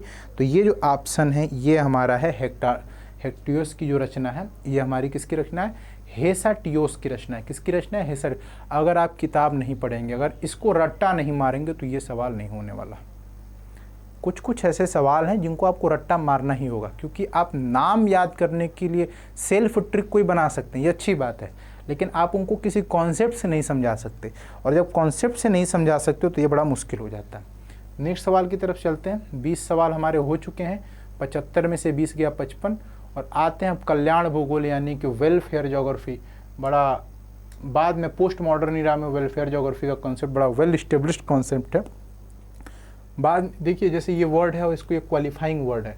ज्योग्राफी के आगे अलग अलग जब शब्द लगेंगे तो उसके आँख को उस वाले दृष्टिकोण को, ज्योग्राफी के दृष्टिकोण में जब कल्याण की भावना निमित्त हो जाएगी, वेलफेयर की भावना आ जाएगी, तो उसके बारे में तो कह रहा है कल्याण भूगोल के संदर्भ में उन कथनों की पहचान करिए जो सही नहीं है। कौन सा, नॉट ट्रू, नॉट ट्रू यानी कि फॉल्स। कौन फॉल्स हैं ये बताना है। Welfare approach emerged as a reaction to post modernism. कह रहा है कि वेलफेयर अप्रोच जो है पोस्ट मॉडर्निज्म यानी कि कल्याणकारी दृष्टिकोण उत्तर आधुनिकतावाद की प्रतिक्रिया के रूप में उभरा। क्या यह कथन सही है या यह कथन गलत है? तो यह कथन हमारा गलत है। अगला सवाल है, it was concerned with questions of inequalities and social justice. यह असमानताओं और सामाजिक न्याय के प्रश्नों से संबंधित था। यह असमानताओं, it was questions of inequalities and social justice, यह असमानताओं और सामाजिक न्याय के प्रश्नों से संबंधित था। यह सवाल तो सही है, बिल्कुल। वेलफेयर अप्रोच इसकी प्रश्न करता है कि यह समाज में जो असमानता है, जो सामाजिक अन्याय है या जो सामाजिक न्याय की व्यवस्था में कमी है, उस पर सवाल उठाता है। तो इस सवाल से और हमको बताना है गलत कौन है, तो ये तो सही है। तीसरा है, मार्क्सवाद ने भूगोल में कल्याणकारी आंदोलन के लिए एक ठोस सैद्धांतिक आधार प्रदान किया। Marxism provided A firm theoretical base for the welfare movement in geography. यह कथन बिल्कुल ही गलत कथन है, ऐसा नहीं है, यह एक गलत कथन है। इस तरह की बातें मार्क्स ने नहीं तैयार किया था। चौथा है, a journal of welfare geography Antipode was launched in 1996, और ये बिल्कुल ही गलत कथन है।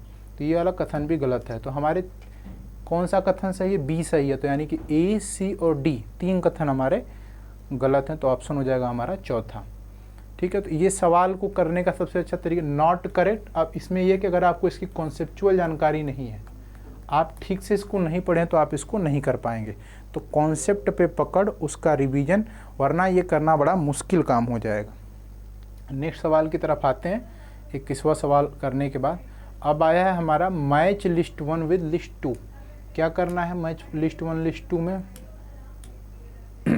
तो हमारे पास जीआईएस आप जानते हैं, रिमोट सेंसिंग में हमारे पास एक टॉपिक है GIS, G for geographical, G for geographical, I for information, S for system. भौगोलिक सूचना का जो सिस्टम है उसको हम बोलते हैं जीआईएस। अब जीआईएस के कुछ सॉफ्टवेयर होते हैं जैसे arc GIS, Q GIS, modern example freely available है। और इनको डेवलप किसने किया? अच्छा, इसरो, सैक जो है इसरो की संस्था है, अहमदाबाद में इसका मुख्यालय है, स्पेस एप्लीकेशन सेंटर कहते हैं। एजरी एक संस्था है, ये ऑप्शन, अच्छा इसमें से एक ऑप्शन का ये सही ऑप्शन है, एक्चुअली एक इसमें से सॉफ्टवेयर जिसको आईआईटी बॉम्बे ने डेवलप किया है। मैं ये बता दे रहा हूँ आईआईटी लिखा तो इसने ये नहीं बताया कि आईआईटी बी ने, लेकिन डेवलप आईआईटी बॉम्बे ने किया। और एक लिखा है ऑप्शन यूएसए सर्ल। अच्छा, तो हम बात करते हैं कि ग्राम, आईजीआईएस, ग्रास जीआईएस और आर्क इन्फो में से किसको किसने डेवलप किया है। तो अगर ऑप्शंस को हम देखें तो ग्राम जो है हमारा, ग्राम को किसने डेवलप किया है, आईआईटी बॉम्बे ने। ग्राम एक जीआईएस सॉफ्टवेयर है, ज्योग्राफिक इंफॉर्मेशन सिस्टम का सॉफ्टवेयर, जिसको आईआईटी बॉम्बे ने डेवलप किया। किसने डेवलप किया है? अच्छा, ये रट्टा मारने वाला है, ये करंट अफेयर नहीं है। हमारे देश में बहुत सारी जीआईएस के सॉफ्टवेयर बहुत सारा काम होता है। कुछ इंपॉर्टेंट इनकी एक लिस्ट मैं आपको दे दूंगा। जब इस रिमोट सेंसिंग वाले सेक्शन को पढ़ें तो आपको याद हो जाएगा कि ये सैटेलाइट कब लॉन्च हुए हैं, किसने लॉन्च किए, किस देश ने लॉन्च किए, कौन सा सीरीज है, किसके बाद कौन लॉन्च हुआ और कौन से जीआईएस सॉफ्टवेयर लॉन्च हुए। तो एक हमारा हो गया चौथा, एक हमारा हो गया चौथा, और चौथा ऑप्शन एक ही है, चौथा का एक ही ऑप्शन है। और बी को किसने डेवलप किया है? तो सैक ने डेवलप किया, आईजीआईएस। सैक जो हमारा इसरो सैक है, ये Indian Space Research Organisation Space Application Centre, SAC, Space Application Centre. तो ये हमारा डेवलप किया है सैक ने। अब सी वाला ऑप्शन जो है उसको डेवलप किया यूएसए में एक संस्था जिसको बोलते हैं सर्ल, और उसने डेवलप किया है grass GIS, grass geographic information system. और एजरी, बड़ी अगर जो लोग फेलोशिप वगैरह का देख रहे होंगे एग्जाम का, एजरी हर साल ज्योग्राफी या अर्थ साइंसेस के स्टूडेंट्स को कुछ निश्चित अवधि के लिए फेलोशिप देती है और इंटर्नशिप कराती है। बहुत महत्वपूर्ण संस्था है। ये हमें डेवलप की है आर्क इन्फो। तो ये हमारा ऑप्शन संख्या एक हमारा करेक्ट है। नेक्स्ट सवाल की तरफ देखते हैं, 23वें सवाल की तरफ। Specific humidity is highest in which of the following region. यह कह रहा है कि जो विशिष्ट आर्द्रता है, विशिष्ट आर्द्रता है, अच्छा वैसे तीन तरह की आर्द्रता होती है, स्पेसिफिक ह्यूमिडिटी, एब्सोल्यूट ह्यूमिडिटी और रिलेटिव ह्यूमिडिटी। इसके अलावा एक और कॉन्सेप्ट हमारा है, वो उसको बोलते हैं मिक्सिंग रेशियो।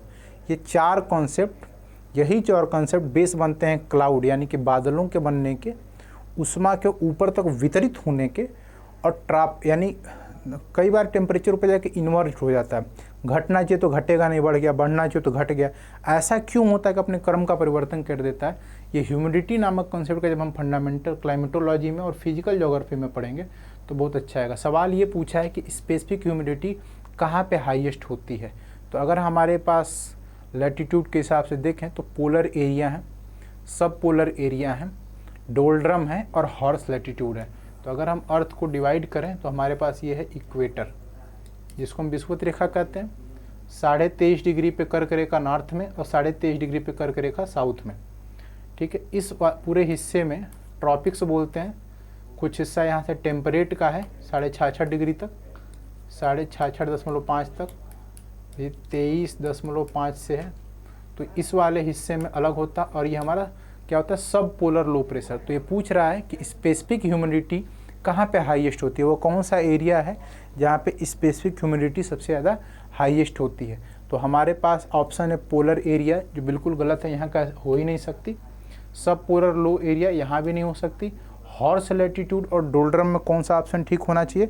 तो अगर आप ठीक से विचार कर पा रहे हों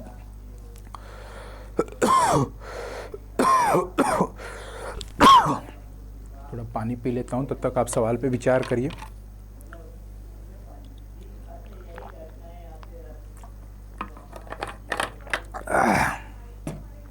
तो हमारा जो इलाका जहाँ पे सबसे ज़्यादा विशिष्ट आर्द्रता मिलती है वो हमारा डोल्ड्रम का इलाका है पूरा, क्योंकि यहाँ पे क्या होता है, सूर्य का टेम्परेचर डायरेक्ट पड़ता है तो इवेपोरेशन होता है। इवेपोरेशन होने, देखो सन का टेम्परेचर आया, सरफेस पे आके टकराया, जब सरफेस पे टकराया तो उसने वहाँ की गर्मी बढ़ा दी, एनर्जी रेडिएशन के वे में ट्रांसफ़र हो गई। जब ये एनर्जी ट्रांसफ़र हुई तो हीटिंग हुआ, जब ये हीटिंग होगा तो हमारा इवेपोरेशन ज़्यादा होगा। तो स्पेसिफिक ह्यूमिडिटी के बारे में जब हम पढ़ेंगे, विशिष्ट आर्द्रता के फार्मूले के बारे में पढ़ेंगे तो हमें अंदाज़ा लगेगा कि किस तरह से, और ये जब करने का ऑप्शन आएगा तो हम क्लास में चलेंगे और क्लास में चल के पढ़ेंगे specific humidity, absolute humidity, relative humidity और मिक्सिंग रेशियो। चार ऐसे बड़े कॉन्सेप्ट हैं जिनके बारे में जानना जरूरी है। लास्ट में जब ये पेपर हम जब सॉल्व करके ख़त्म हो जाएंगे, यानी सॉल्व करके हम आखिरी सवाल पे जाएंगे, तो मैं आपको स्पेसिफिक ह्यूमिडिटी के संदर्भ में कुछ बातें जरूर बताऊंगा जो बड़े इंपॉर्टेंट है, ताकि आपके अंदर वो क्यूरोसिटी जग पाए कि स्पेसिफिक ह्यूमिडिटी क्या होती है। अच्छा, इसमें जो सबसे इम्पॉर्टेंट चीज़ है वो ये कि पोलर एरिया, सब polar low pressure belt, horse latitude और डोल्ड्रम। इसमें एक और कॉन्सेप्ट आता है, उसको बोलते हैं ITCZ। क्या बोलते हैं? ITCZ। आप 1 मिनट मैं पॉज करता हूँ और आप सोच के देखिए कि वो क्या ITCZ क्या होता होगा, जिसको लेके इतना बवाल मचा हुआ है। और ITCZ क्या? Inter tropical cyclone zone. क्या है? इंटर। लेकिन स्पेसिफिक ह्यूमिडिटी क्या होती है? तो स्पेसिफिक ह्यूमिडिटी के बारे में जब हम पढ़ने की बात शुरू करेंगे, यानी विशिष्ट आर्द्रता, तो किस तरीके से हम इसके बारे में बात करते हैं स्पेसिफिक ह्यूमिडिटी के बारे में? पोलर एरिया, और इसका एक कर्व होता है, स्पेसिफिक ह्यूमिडिटी का एक डिस्ट्रीब्यूशन कर्व होता है, बड़ा इंपॉर्टेंट है ये। एक्चुअली हम अभी भी इस बात को ठीक से समझ सकते हैं कि स्पेसिफिक ह्यूमिडिटी होती क्या है। जो हवा है हमारा, अगर ये हमारा सरफेस है तो इसके ऊपर कुछ हवा होगा। अगर मैं ये कहूँ कि ये हमारा हवा का पूरा सरफेस है, तो इसके अंदर में कुछ हमारे पास हवा होगा, इसमें जल वाष्प का कण होगा। क्या होगा? मान लेते हैं कि 100 ग्राम हवा है, इसमें 5 ग्राम हमारे पास क्या है? जल वाष्प, यानी कि वाटर वेपर है। क्या है? वाटर। इस बात को और मैथमेटिकली समझ लेते हैं। Amount of water vapour, specific humidity का फार्मूला भी होता है, अमाउंट ऑफ वाटर वेपर। याद रखिएगा कि वाटर वेपर जो हमारी पूरी सिस्टम एटमॉस्फेयर के, वहाँ पर हम पढ़ेंगे तो बड़ा इंपॉर्टेंट है। इसी के चलते जो अभी हरिकेन वगैरह का कॉन्सेप्ट पढ़ रहे थे, और फिर हीट के डिस्ट्रीब्यूशन कॉन्सेप्ट पढ़ेंगे। और total air mass, total air mass में कितना मास जो है हमारा वाटर वेपर का, अगर सपोज कर लेते हैं कि 100 ग्राम हमारे पास एयर है। क्या है? 100 ग्राम एयर है। 100 ग्राम एयर में अगर हमारे पास 10 ग्राम वाटर वेपर है, तो हमारी स्पेसिफिक ह्यूमिडिटी कितनी हो गई? 10 ग्राम अपान 100 ग्राम। कितनी हो गई? 100 ग्राम। तो हम इसको यूनिट इसका हम देते हैं ग्राम पर किलोग्राम, 1 किलोग्राम। तो इसकी जनरली यूनिट की जो कुल भार है, जो टोटल वेट है, उसमें कितना अमाउंट जो है हमारा वाटर वेपर है, इसको बोलते हैं स्पेसिफिक ह्यूमिडिटी। मैं सोचा था आपको ये बाद में बता दूंगा, ये अभी इसलिए आप ज़रा पढ़िएगा इसको, और इस कॉन्सेप्ट को जब हम क्लास में डिस्कस करेंगे तो हम हीट और मोमेंटम की डिस्ट्रीब्यूशन की बात करेंगे इसी कॉन्सेप्ट के साथ में। चलिए हम नेक्स्ट सवाल की तरफ चलते हैं, और सवाल नंबर 24 की तरफ चलते हैं कि identify the correct statement about heat island. Heat island के बारे में सही कथन के बारे में विचार करने की बात का है। हीट आइसलैंड अभी भी एक दुनिया भर में ग्लोबल वार्मिंग का एक बड़ा फेमस शब्द है, उसके संदर्भ में भी बड़ा व्यापक कथन है। तो अब बात करते हैं कि the temperature in the largest cities, temperature जो है लार्जेस्ट सिटीज में decreases slowly from city centre toward country side. अगर ये सिटी का सेंटर है तो कह रहा है कि टेम्परेचर इधर जाने पे क्या होने लगता है? कम होने लगता है। क्या यह कथन सही है? करेक्ट स्टेटमेंट बताना है, क्या यह कथन सही है या यह कथन गलत है? तो बिल्कुल ये कथन सही है कि हम जैसे शहरों से बाहर जाते हैं, गाड़ी वगैरह से जा रहे हो, या वैसे भी शहर से बाहर निकलने लगता है तो एरिया हमारा खाली होने लगता है, बिल्डिंग्स कम होती है तो हीट आराम से एक्सचेंज हो जाती है, तो बड़ा आसानी महसूस, हम बोलते हैं ना सफोकेशन नहीं हो रहा है, ये वही फीलिंग है। तो डिक्रीज करने लगता है जैसे हम बाहर जाते हैं। सेकेंड ऑप्शन है the concentration of activities, the concentration of activities, density of building and paved surface contribute in the development of heat island. बिल्कुल ठीक बात है। गतिविधियों की सघनता, इमारतों का घनत्व और पक्की सतह हीट आइसलैंड के विकास में योगदान देते हैं। बिल्कुल ठीक बात है। हमारे कंक्रीट के जो मकान बने हुए हैं बड़े बड़े शहरों में, ऑर्गेनाइज्ड मकान जो बने हुए हैं, ये सबसे बड़े कारण है कि इतनी गर्मी पैदा होती है शहरों में, क्योंकि फिर टेम्परेचर को ये ब्लॉक कर देते हैं। और हम जानते हैं कि सन से जो वेव आती है, और हीट बजट का जब अर्थ का कॉन्सेप्ट पढ़ेंगे, उष्मा बजट का, तो उससे जो हीट वापस जाती है वो दूसरे फॉर्म में जाती है। आती किस फॉर्म में और जाती लॉन्ग, शॉर्ट वेव में आती है और लॉन्ग वेव में जाती है। इसको ये कंट्रोल करे। अगर मान लो कोई चीज़ वापस जा रही है, हम यहाँ पर रोक दें तो हीट यहीं रहेगी, और यहाँ रहेगी तो पूरा का पूरा एक आइलैंड बहुत बड़ा हीट का एरिया पैदा कर देगी। बड़ी प्रॉब्लम होने, इसके चलते हेल्थ का प्रॉब्लम, हेडेक, हार्ट अटैक, अलग अलग तरह की बीमारियाँ भी पैदा होने लगी। तो ये ऑप्शन भी ठीक है। Temperature difference between central and outer part is more pronounce during the day. बिल्कुल ठीक है। इसके पीछे कारण वही है, अलग अलग पानी और हीट का स्पेसिफिक हीट जो कोफिशिएंट है कि स्पेसिफिक हीट जो है कि कौन सी, जैसे पानी है बहुत धीरे गर्म होगा, देर तक गर्म रहेगा। लैंड वाला एरिया बालू तुरंत गर्म होगा, जल्दी ठंडा हो जाएगा, जल्दी गर्म जल्दी ठंडा, तो हीट में डिफरेंस होता है। तो बिल्कुल ठीक बात है। चौथा ऑप्शन है इसका कि heat island situations are restricted to summer season, they do not prevail in the winter season. ये बात गलत है, विंटर में भी होते हैं। ये बात है कि समर के इतना नहीं होते, उनकी इंटेंसिटी समर के बराबर नहीं होती, लेकिन विंटर में भी होते हैं और उसके प्रॉपर मौजूद हमारे पास साक्ष्य मौजूद हैं, हमारे पास इसके प्रूफ मौजूद हैं। और ये कॉन्सेप्ट हम ग्राफ के तौर पे जब एयर टेम्परेचर का डिस्ट्रीब्यूशन पढ़ेंगे तो वहाँ पे इस बात को हम पढ़ेंगे। तो ये हो गया हमारा 3 ऑप्शन सही है, यानी कि ए बी सी वाला ऑप्शन हमारा ठीक है। नेक्स्ट सवाल की तरफ हम चलते हैं और सवाल नंबर 25 की तरफ चलते हैं। अब हमारे केवल 50, फिर से वही बात है, soil in India example of intrazonal soil. इसमें से कौन ऐसा है जो इंट्राजोनल सॉइल का उदाहरण है? तो इंट्राजोनल सॉइल के उदाहरण के तौर पे अगर हम देखना चाहें तो हमारा फिर से एलुवियल सॉइल ही आएगा। मैं बार बार ये बात कह रहा हूँ कि एलुवियल सॉइल का कोई तोड़ नहीं है। जब जब बड़ा एरिया का सवाल आए, जब जब बहुत बड़े विजन का सवाल आए या बहुत बड़े ट्रॉपिक्स का मामला है, तो कुछ ऐसे सवाल आएंगे तो उसमें बार बार जब जब एलुवियल का नाम आएगा तो बहुत रेयर होता है कि एलुवियल ऑप्शन ना हो, जनरली एलुवियल ही ऑप्शन हो रहा होता है। तो इसमें हमारा ऑप्शन हो गया एलुवियल। नेक्स्ट सवाल पे आते हैं। अब ये सवाल कह रहा है कि ए खाली स्थान is one that connect to side of a triangle. क्या कर रहा है? 2 साइड ट्रायंगल का कनेक्ट कर रहा है to make a small triangle in one of the corners in chain. तो बेसिकली ये कार्टोग्राफी का सवाल है और ये सवाल सर्वेइंग का सवाल है। जब सर्वे करते हैं तो क्या होता है, टोपोग्राफिक सर्वेइंग का सवाल है। तो वो कौन सा है? तो इसका सही ऑप्शन हमारा है टाई लाइन। टेप है ही नहीं, लाइन ऑफ सर्वे है ही नहीं। लाइन, अच्छा इस ऑप्शन में उसे पता भी चल रहा है कि लाइन के बारे में ही सवाल। A is one that connect to side of a triangle, बिंदु को नहीं 2 साइड को कनेक्ट कर रहा है to make a small triangle in one of the corner in chain. तीसरा पॉइंट तो चैन में ही हो गया, तो बना रहा है ट्रायंगल, तो ये हमारी कोई एक लाइन है, वो लाइन हमारी है टाई लाइन। 27वां सवाल की तरफ हम ध्यान दें तो सवाल ये कहता है, खाली स्थान के बाद कहता है कि स्टेटेड दैट नो रेशनल मतलब ह्यूमन ज्योग्राफी का सवाल है और थॉट प्रोसेस का सवाल है। Rational can exist which is not built upon and subsequent to physical geography. ये किसने कहा है कि कोई भी तर्क संगत मानव भूगोल अस्तित्व में नहीं हो सकता? कौन सा? तर्क संगत। तर्क मतलब जहाँ रेशनल शब्द की प्रॉपर हिंदी होती है तर्क संगत। तो इसमें से कौन जो है वो तर्क संगत, कोई भी तर्क संगत मानव भूगोल अस्तित्व में नहीं हो सकता। और इसके बाद जो लाइन कहा है वो है कि जो भौतिक भूगोल पर आधारित और उसके बाद का ना हो। तो सबसे पहले सवाल ये समझ लेते हैं कि किसने कहा है, हु स्टेटेड। हम इस खाली जगह में लिख लेते हैं कि भाई किसने कहा है। Who stated that no rational human geography can exist. No rational human geography can exist कहाँ पे? Which is not built upon subsequent to physical geography. तो ये कथन किसका है? अगर इसके बारे में हम बात करें तो हमारे पास 4 ऑप्शन हैं, हटिंगस्टोन, मैकिंडर, सैंपल और स्पाइकमैन। मानव भूगोल में ये बहुत व्यापक कथन और ये कथन है सैंपल का। सैंपल ने ये कहा है कि कोई भी मानव भूगोल, कोई भी ह्यूमन ज्योग्राफी तब तक एग्जिस्ट नहीं कर पाएगी जब तक उसका जो बेस है वो भौतिक भूगोल पर आधारित ना हो या उसके बाद का ना हो। तो इस कथन किसका है? सैंपल का ये कथन है।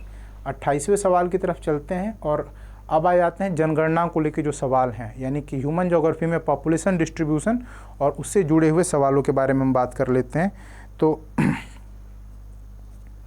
तो ये बात है। 28वां सवाल के बारे में हम बात करते हैं कि खाली जगह के साथ पूछा, भारत की जनगणना 2011 के अनुसार 19.64% भारतीय जनसंख्या द्वारा खाली जगह, और फिर पूछा पारिवारिक यानी कि फैमिली लैंग्वेज को लेके सवाल पूछा है। पारिवारिक भाषाएं बोली जाती हैं। Family languages are spoken by 19.64। अच्छा ये सवाल है रट्टा मार। किस तरह का सवाल है? रट्टा मार of the Indian population as per census 2011। 21 वाला सेंसस का ऑर्डर अब हुआ है, जो अब धीमे धीमे सर्वे शुरू हो रहा है। तो इसका हमारा ऑप्शन है द्रविडियन। इस सवाल को अगर आप देखें तो ये करीब 19 द्रविड़ ग्रुप की जो लैंग्वेजेज हैं वो बोली जाती हैं। इस सवाल का डिटेल एनालिसिस हम पॉपुलेशन ज्योग्राफी में भी और फिर ह्यूमन ज्योग्राफी में भी और एक अलग स्पेशल नोट्स के तौर पे भी मैं आपको इसको पढ़ाऊंगा। कैसे हम भारत की जो जनगणना की डेटा उसको एनालाइज करते हैं, उससे रिलेवेंट इन्फॉर्मेशन निकालते हैं क्या क्या उसके पैरामीटर होते हैं और उनसे क्या व्यापक बदलाव होते हैं। नेक्स्ट सवाल की तरफ देखते हैं। विच of the following part of a theodolite carries 2 verniers. Theodolite contains 2 vernier. Theodolite का निम्नलिखित में से कौन सा भाग 2 वर्नियर रखता है। कहा है कि विच of the following part of A theodolite, इसमें से थियोडोलाइट का कौन सा पार्ट 2 वर्नियर रखता है, तो उसका नाम है इंडेक्स बार। ऑप्शन में से छांटना भी बड़ा आसान है। टेलीस्कोप तो बिल्कुल नहीं रखेगा, आप टेले का मतलब होता है दूर, ठीक है, तो टेलीस्कोप तो रखेगा नहीं।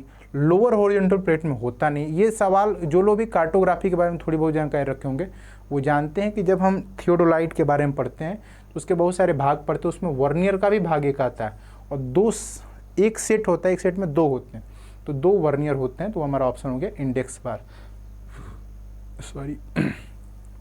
तीसरे सवाल की तरफ अगर हम देखें तो भारत में 2011 में इन 2011 द शेयर ऑफ माइग्रेंट का जो शेयर है हमारा, वो share of migrant was highest in कौन से स्ट्रीम में सबसे ज़्यादा था। भारत में 2011 में प्रवासियों की हिस्सेदारी किस धारा में सबसे अधिक थी। कौन सा धारा है जहाँ सबसे ज़्यादा हुआ है, तो हमारे पास ऑप्शन है inter district, inter state, international और इंट्रा डिस्ट्रिक्ट। 4 ऑप्शन है। इंटर डिस्ट्रिक्ट मतलब 2 डिस्ट्रिक्ट के बीच में, इंट्रा मतलब उसी डिस्ट्रिक्ट के अंदर, तीसरा है इंटर स्टेट राज्यों के बीच में और चौथा है इंटरनेशनल।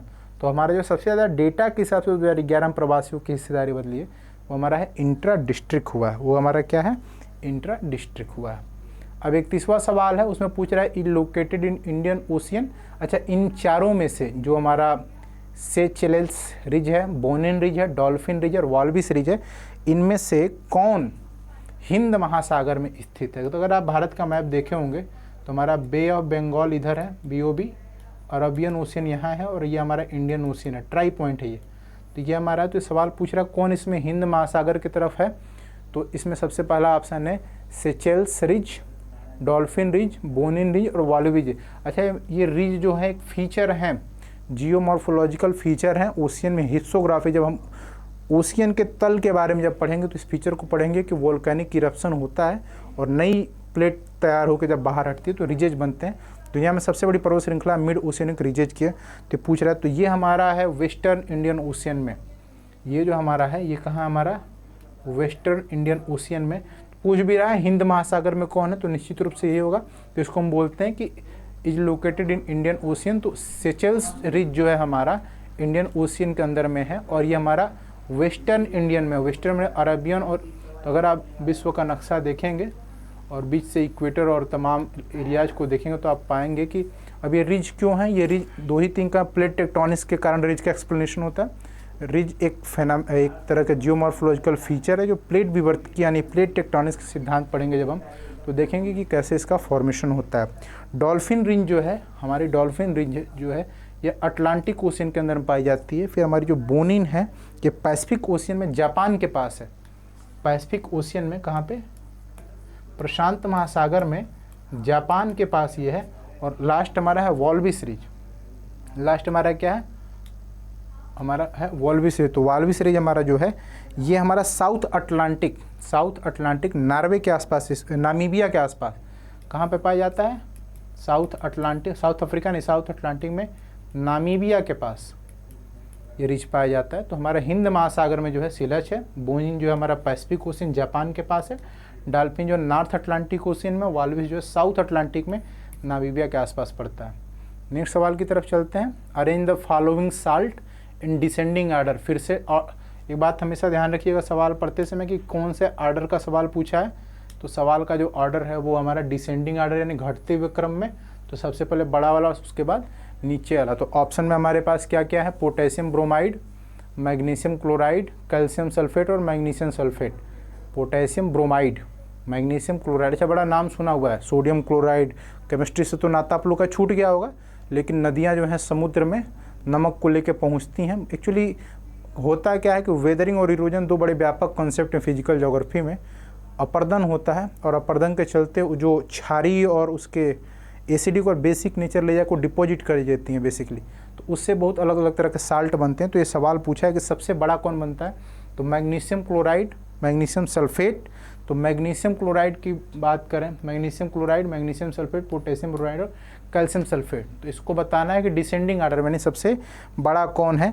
तो अगर हम सबसे बड़े की तरफ देखें तो हमारा मैग्नीशियम क्लोराइड सबसे ज़्यादा है। कौन है, मैग्नीशियम क्लोराइड, यानी कि बी वाला ऑप्शन हमारा हाईएस्ट होगा। उसके बाद है हमारा पोटेशियम, मैग्नीशियम का फिर दूसरा साल्ट है मैग्नीशियम सल्फेट, हमारा क्या है मैग्नीशियम सल्फेट, यानी कि MgSO4, इसको हम क्या बोलते हैं। अरे ऑप्शन में दे दे तो बड़ी प्रॉब्लम हो जाएगी। MgSO4, मैग्नीशियम क्लोराइड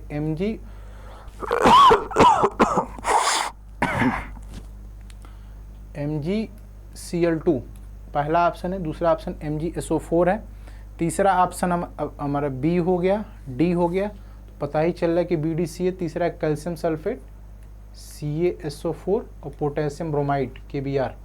ये जो चार ऑप्शन हमारे हैं इनमें हमको पता है कि BdC है। अच्छा, इसकी एक लिस्ट है, मैं आपको पकड़ा दूंगा, आप उसको रट्टा मार लीजिएगा, और कोई ऑप्शन है, रटना ही होगा इस सवाल को। 33वां सवाल है, condition in which temperature in the troposphere increases with height. Configuration के बारे में हमको पता है कि यहाँ ट्रोपोपाज है, स्ट्रेटोपाज है, तो टेम्परेचर बढ़ते ये जाता है घटते हुए और यहाँ जाने के बाद बढ़ने लगता है। तो कौन सा जगह है एक कंडीशन जहाँ पे टेम्परेचर ट्रोपोस्फियर में बढ़ने लगता है हाइट के साथ, उसको बोलते हैं इन्वर्जन ऑफ टेम्परेचर। शेष ये लैप्स रेट के अलग अलग कॉन्सेप्ट हैं, इनको हम पढ़ेंगे क्लाइमेटोलॉजी में, और यहीं हम पढ़ेंगे बादलों का बनना। इन तीन रेट से ही जो हमारा इन्वायरमेंट है, जो क्लाउड बनने की इन्वायरमेंट है, ये स्टेबल होगा, अनस्टेबल हो गया, या कभी कभी स्टेबल कभी कभी अनस्टेबल होगा। किस प्रकार के बादल बनेंगे, किस प्रकार की बारिश होगी, ओला बनेगा, शीत बनेगा, लहर बनेगी, इनके बारे में इन्हीं तीन तरह के फंडामेंटल फिजिक्स भी इसमें हम पढ़ेंगे हल्का फुल्का। देखें कितने आसानी से कुछ कुछ खास तरीके का प्रयोग करके हम कंसेप्ट थियोरेटिकली प्रयोग करके यहाँ क्लास में समझ के देखेंगे कितने आसानी से कॉन्सेप्ट हो जाते हैं। तो ये हमारा क्या होता है, इन्वर्जन ऑफ टेम्परेचर होता है। आइए 34वें नंबर सवाल की तरफ चलते हैं। 34वां नामक सवाल कहता है कि इंटरस्टेलर डस्ट हाइपोथेसिस, कौन सा, इंटरस्टेलर डस्ट हाइपोथेसिस किसने दिया था। अच्छा, मज़े की बात है कि इंटरस्टेलर डस्ट हाइपोथेसिस को नेबुलर हाइपोथेसिस भी कहा जाता है, इसी को हम क्या बोलते हैं, नेबुलर हाइपोथेसिस। तो किसने ये दिया था, तो इसमें चार ऑप्शन है, होयल, जीन, जेफरी और स्मिथ ने। तो इसको हमें दिया था स्मिथ ने, नेबुलर हाइपोथेसिस में किसने दिया था, स्मिथ ने। और कब दिया था, 1940 के दशक में, बेसिकली ये 1944 में दिया है। हम ऐसे कहते हैं कि 40 के दशक का मामला है। 40 के दशक में जब हमारे देश में क्रांति एकदम चरम स्तर पे थी, अंग्रेजों भारत छोड़ो वाला काम चल रहा था, तो स्मिथ चचा ने इंटरस्टेलर डस्ट हाइपोथेसिस ओरिजिन अर्थ के देंगे। और हमारा जो पहला फिजिकल ज्योग्राफी में टॉपिक होगा जिसको हम पढ़ेंगे ओरिजिन ऑफ अर्थ, वो इसी को पढ़ेंगे कि वो कौन कौन से सिद्धांत और अभी तक कौन कौन से सिद्धांत इनके क्रम में जो इसके बारे में बताते हैं। नेक्स्ट हमारा 35वां सवाल है, arrange the following countries in descending order in marine fish production 2020 के हिसाब से जो हमारी रिपोर्ट है। अच्छा, ये सवाल आएंगे हर साल, पहली बात कुछ न कुछ सवाल रिपोर्ट्स को लेके आएंगे। वो रिपोर्ट्स का एक मैं प्रॉपर आपको वीडियो 2-3 क्लास लेके पढ़ा दूंगा, उसको आप बार बार रिवाइज कर लीजिएगा, ईजी याद हो जाता है। तो FAO का एक रिपोर्ट है 2022 का, उसके 2025 के पेपर में 2022 का रिपोर्ट पूछा है, arrange the following country descending order. तो सबसे ज़्यादा कहाँ होता है, भारत, नॉर्वे, चीन और इंडोनेशिया में सबसे ज़्यादा कहाँ होता है। तो सबसे ज़्यादा हमारे पास मछली का उत्पादन होता है चीन में। तो अगर सी आ गया तो इसमें से आप ऑप्शन देख लीजिए, सी। तो दूसरे पे आता है इंडोनेशिया, फिर इंडिया, और सबसे कम होता है नॉर्वे में। विश्व के सबसे खुशहाल देशों में से एक है। जब हम HDI का इंडेक्स पढ़ेंगे तो नॉर्वे, डेनमार्क, फिनलैंड, इन सब कंट्रीज के बारे में पढ़ेंगे। तो हमारा ऑप्शन हो गया सी। और इसके बारे में हम थोड़ा डिटेल में पढ़ेंगे, इकोनॉमिक ज्योग्राफी में ऐसा क्यों है, महासागरीय धाराओं का क्या योगदान है इसमें, बहुत ज़रूरी है इस बात को पढ़ना। 36वें सवाल के बारे में हम पढ़ते हैं कि कहा रहा है कि हु सेड, जब भी ऐसा सेड सवाल आए तो लगा लेना अपने मन से, हु मतलब किसने कहा था, कि संसाधन का तात्पर्य किसी वस्तु या पदार्थ से नहीं है। हु सेड क्या कह रहा है, किसने कहा था कि ये संसाधन जो है, संसाधन का तात्पर्य किसी वस्तु या पदार्थ से नहीं। Who said that resource does not refer to a thing or a substance, किसने कहा था कि रिसोर्स का मतलब कोई थिंग या वो नहीं होता, तो ये एक जिम्मेदारान टाइप के आदमी थे जिनका नाम बड़ा अच्छा मुझे लगता है, उनका नाम है जिम्मेरमान। अगर आप इसको ट्रिक बना के याद रखें तो इसको बोलते हैं जिम्मेदारान, बड़ा इजीली याद हो जाता है। तो जिम्मेदारान ने कहा था कि जो रिसोर्सेस होते हैं वो किसी थिंग या सबस्टांस तक नहीं है, उनकी जो फैलाव है या उनके बारे में जब हम सोचते हैं तो वो केवल किसी वस्तु या पदार्थ से केवल नहीं, संसाधन का तात्पर्य किसी वस्तु। और जब आप ह्यूमन रिसोर्स को इसको रिलेट करके देखते हैं कि ह्यूमन रिसोर्स क्या कोई वस्तु है, क्या कोई पदार्थ है, नहीं। तो ये जिम्मेरान का कथन है कि किसने कहा था। तो ये जियोग्राफिकल थॉट वाला जो पेपर है उसमें इसको हम पढ़ेंगे।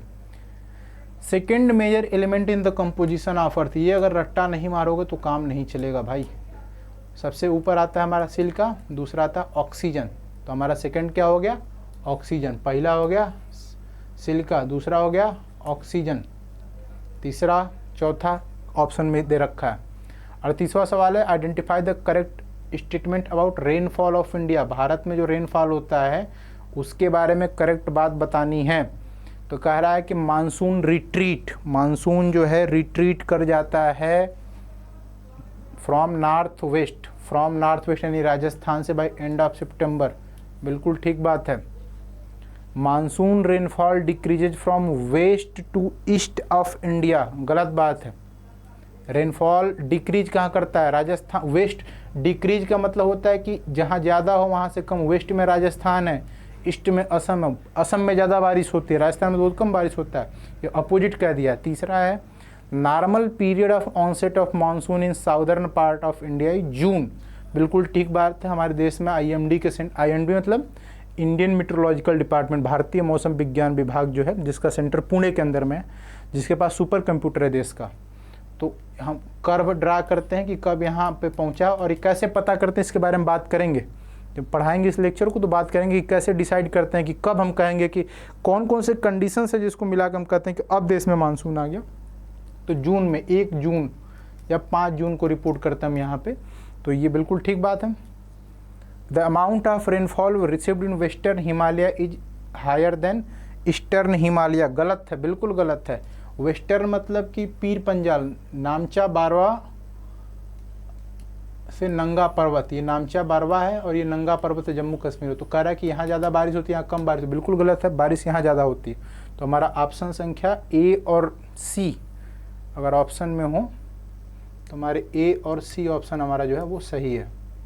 ठीक है, आते हैं नेक्स्ट सवाल की तरफ। 39वां सवाल कह रहा है कि कौन सा, अच्छा इस सवाल को समझने में बड़ा मज़े की चीज़ है कि कहाँ गया था,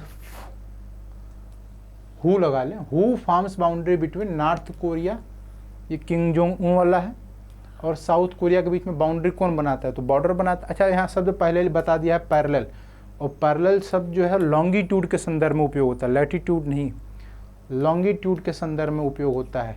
तो अगर हम अर्थ को देखें तो ये हमारा 0 डिग्री मेरिडियन है, और इसकी एक खास बात है कि जैसे जैसे हम आगे बढ़ते जाएंगे इसके बीच की दूरी हमारी कम होती जाएगी और जाकर सिकुड़ जाएगा ना, बीच में सबसे ज़्यादा गैप होगा और ऊपर में ये जाके मिल जाता है।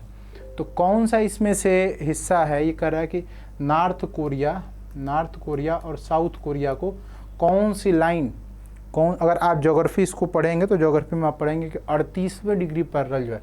अच्छा ये इंपॉर्टेंट जियोग्राफी के वजह से ही केवल नहीं, स्ट्रेटेजिक हमेशा सुनोगे मारपीट हो रहा है, वहाँ तनाव पैदा हुआ है, जैसे भारत पाकिस्तान या अन्य देशों की बाउंड्री पर होता है, तो यहाँ थोड़ा ज़्यादा होता है।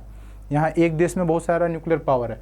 तो 38th पैरेलल है, और पैरेलल सुनते ही सवाल दिमाग में आ जाना चाहिए कि हमारी लॉन्गिट्यूड का सवाल है। नेक्स्ट सवाल की अगर हम बात करें तो who reported largest forest depletion during 2010 से 20 के बीच में 10 साल। अब अच्छा ये सवाल इम्पॉर्टेंट दो नज़रियों से, इन्वायरमेंट के भी नज़रिए से कि अगर फॉरेस्ट घट रहा है तो टोटल अमाउंट ऑफ ऑक्सीजन में भी कमी हो रही है। दूसरा एक और इम्पॉर्टेंट कॉन्सेप्ट है, वो ये है कि ये जो फॉरेस्ट घटने के चलते पूरा का पूरा इकोसिस्टम हमारा जो है वो कमज़ोर पड़ता जा रहा है। तो हम ये देखें कि who reported largest forest depletion during 2010 से 20 के दौरान सबसे बड़ी वन कमी की सूचना हमें कहाँ से मिली है, तो हमारा देश है ब्राज़ील। विषुवत रेखा के वासी जीते निज हाफ कर, ये बड़ा फेमस एक कथन है। तो विषुवत रेखा के जो वासी हैं वो किस तरह जीते हैं उसके बारे में हम बात करते रहे हैं। नेक्स्ट सवाल हमारा है identify the correct statement about the contours. Contours के बारे में सही कथन बताएं। तो कंटूर के बारे में सही कथन क्या है? दीज आर, सबसे पहले थोड़ा मैं पेन अपना ठीक कर लूँ। हाँ, तो identify the correct statement. Contour के बारे में, किसके बारे में? कंटूर। कंटूर वो होती है जो इक्वल हाइट को जोड़ेगी। तो दीज आर क्लोज लाइन्स, क्या यह सही कथन है? बिल्कुल सही कथन है। Steeper the slope farther apart the contour lines, बिल्कुल ही गलत है। फार्दर नहीं, क्लोज होंगी। फर्दर नहीं, क्लोज होती हैं। दो कंटूर लाइन बहुत अगर नज़दीक नज़दीक हो गई तो इसमें जो है हमारा क्या हो जाएगा? उसका स्लोप ज़्यादा हो जाएगा। They also show very small bulges, जो बिल्कुल भी गलत है, नहीं शो कर पाती small bulges. While crossing a river they turn up stream, actually down stream भी होती है, इसको हम बोलते हैं भी रूल। क्या बोलते हैं? भी रूल। तो बहुत सारे स्ट्रक्चर आपको मिल जाएंगे। एक मिल जाएगा ऐसा किया हुआ, एक ऐसा मिल जाएगा। तो ये भी रूल पढ़ेंगे इसको कि नदी और पहाड़ों के बीच में जब आता है तो कंटूर में भी पैटर्न बन जाता है। तो बेसिकली कौन कौन से करेक्ट स्टेटमेंट है? हमारा ए सही है और डी सही है। तो ए और डी सही है। नेक्स्ट सवाल की बात करते हैं, 42वें सवाल को। Match list 1 with list 2। तो पेन थोड़ा निकाल लिया जाए। उम्मीद है आपको मज़ा आ रहा होगा, है ना। वसीम बरेलवी का एक शेर मैं याद कर लेता हूँ ताकि आप बोर न होते हो। और वो शेर का मतलब ये है कि कोई किसी से कम नहीं है जहान में, पूरी दुनिया में कोई किसी से कम नहीं है। सब में उतनी ही ताकत सम्मिलित है, सब में उतनी ही भावनाएं विकसित हैं। जो जहां रहेगा वहीं अपना उजाला फैलाएगा। आपसे बात करते करते मेरे दिमाग से शेर उतर गया, अब याद आएगा तो मैं आपको सुनाऊंगा। सवाल पढ़ते हैं। बोल रहा है कि रॉक है, और किस प्रकार का रॉक है? Andesite, gabbro, argillaceous, phyllite, sedimentary, extrusive, metamorphic. तो अगर इसके दो तरीके हैं, अगर आपको थोड़ा भी आइडिया हो कि भाई इसमें फिलाइट है तो फिलाइट सीधे होता है मेटामॉर्फिक। फिलाइट क्या होता है हमारा? मेटामॉर्फिक। आर्जिलेसियस है तो आर्जिलेसियस हमेशा होगा सेडिमेंट्री। उसके बाद गैब्रो और एंडेसाइट है। गैब्रो और एंडेसाइट। अच्छा, अगर दो ऑप्शन केवल हम देख लें कि डी का हमारा भाई, डी का हमारा तीसरा कहाँ है? डी का हमारा तीसरा इन्हीं दो में है। और सी का पहला कहाँ है? तो सी का पहला यहाँ पे है। तो यहाँ से भी पता चल रहा है कि ऑप्शन नंबर ए होगा, और ए का होगा दूसरा एंडेसाइट एक्सट्रूज। एंडेसाइट बेसिकली वोल्केनो जब इरप्ट होकर बनता है तो सरफेस के ऊपर बनता है, जबकि गैब्रो नीचे, गैब्रो इम्प्लेस बोलते हैं। गैब्रो इम्प्लेस हो जाता है, अर्थ सरफेस के नीचे यहाँ प्लेस होता है, बाद में बैथोलिथ के तौर पे निकल के आता है। पढ़ेंगे जियोमॉर्फोलॉजी में एक वोल्केनिक फीचर है बैथोलिथ। तो हमारा ऑप्शन संख्या 1 सही होगा। नेक्स्ट सवाल को अगर हम पढ़ें, 43वें सवाल को, फिर जनगणना। ये तीसरा सवाल है जनगणना के आधार पे।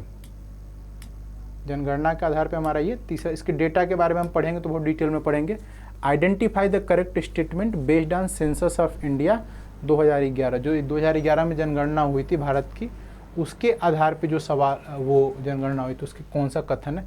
तो बोला है कि गोवा जो है, जो हमारा गोवा है वो मोस्ट अर्बनाइज्ड स्टेट है। भारत में गोवा जो है भारत का सबसे छोटा राज्य भी है और सबसे ज़्यादा अर्बनाइज्ड है। तो बिल्कुल ये कथन सही है। मोस्ट अर्बनाइज्ड मतलब इससे ज़्यादा अर्बनाइज्ड कोई नहीं है। डेटा हम जब परसेंटेज में देखेंगे तो पढ़ेंगे। दूसरा है Himachal Pradesh is the least urbanised. बिल्कुल वहाँ बहुत कम शहरीकरण। आप अगर हिमाचल प्रदेश के बारे में याद करें तो आप फेमस टूरिस्ट स्पॉट याद कर लेंगे कि कांगड़ा वैली है या घूमने के लिए अच्छी जगहें हैं, कालका जी है, लेकिन आप शहर नहीं याद कर पाएंगे। वो शहर क्यों नहीं याद कर पाते? वहाँ पहाड़, वहाँ की जो फिजियोग्राफी है, वहाँ की जो जियोलॉजी है, वो वहाँ की जो जियोमॉर्फोलॉजी है वो ऐसा सपोर्ट नहीं करती। जब सपोर्ट नहीं करती तो फिर शहरीकरण कैसे होगा? तो हमारा पहला ऑप्शन सही हो गया। दूसरा हमारा नहीं है, क्या होगा? हिमाचल प्रदेश की लिस्ट मोस्ट नहीं रहती तो ठीक ही है। लिस्ट अर्बनाइज तो है, मोस्ट नहीं है, लिस्ट तो है। तीसरा है level of urbanization is higher in Haryana in comparison to Karnataka. Haryana में कह रहा है कि हरियाणा में जो अर्बनाइजेशन करना, बिल्कुल गलत बात है, बिल्कुल गलत बात है। आप डेटा उठा के देखेंगे, Assam is more urbanize as compare to Rajasthan, यह भी गलत है। क्योंकि असम का अगर हम डेटा देखें, असम में अगर अर्बनाइजेशन का देखा जाए तो ये कुछ 14% के करीब है। कितना है? 14% के करीब है। लेकिन राजस्थान में अगर हम देखें तो राजस्थान में ये करीब 24% के करीब है। तो राजस्थान में 24 और असम में जो, तो राजस्थान ज़्यादा है ना, असम कम है, तो ये भी गलत हो गया। तो हमारे पास दो ऑप्शन सही हैं, ए और बी सही हैं। नेक्स्ट सवाल पे आते हैं और अब हम आते हैं 44वें सवाल की तरफ। सर्वेइंग के बारे में सवाल ये है, पता नहीं आपको कितना क्लियर दिख रहा हो, शायद हो सके अब ज़्यादा क्लियर दिख रहा हो, थोड़ा इसको जूम करने पे फट जा रहा हो, लेकिन मैं आपको पढ़ के बता देता हूँ। तो ये सवाल है हमारा कि इसमें से इसको मिलाना है, geodetic surveying, plane table surveying, aero surveying और हाइड्रोग्राफिक सर्वेइंग। ठीक है, अब इसमें सवाल ये पूछा है कि पर्पज इनका मीनिंग क्या है। तो इसमें बड़े सबसे पहले आसानी से करते, अगर मैं पेपर दे रहा होता तो कितनी आसानी से इसको किया जा सकता है। टाइप ऑफ सर्वेइंग, तो हाइड्रो शब्द जैसे आएगा इसका मतलब होता है पानी, हाइड्रो मतलब होता है, यह बात पानी के बारे में की जा रही है, पकड़ा और सर्वेइंग। तो डी का हो गया तीसरा, तो इन तीन में से कोई एक होगा, चलो अच्छी बात है। एरो सर्वेइंग का मतलब हवा में किया जा रहा होगा, तो हमारा सी का हो गया चौथा। तो अब ये वाला ऑप्शन खत्म। देखो इलिमिनेट भी ऐसे कर सकते हैं, बड़ा इजी है। तो अब हमारे पास बचे दो, अब प्लेन टेबल सर्वेइंग और जियोडेटिक सर्वेइंग। तो अच्छा, प्लेन जियोडेटिक सर्वेइंग और प्लेन टेबल सर्वेइंग है। तो हमारा ये पूछ रहा है सवाल कि अच्छा इनको सम्मिलित करना। तो जियोडेटिक सर्वेइंग क्या होती है, प्लेन टेबल सर्वेइंग। तो जियोडेटिक के आगे लिखा हुआ है establish a set of control point, set of control point.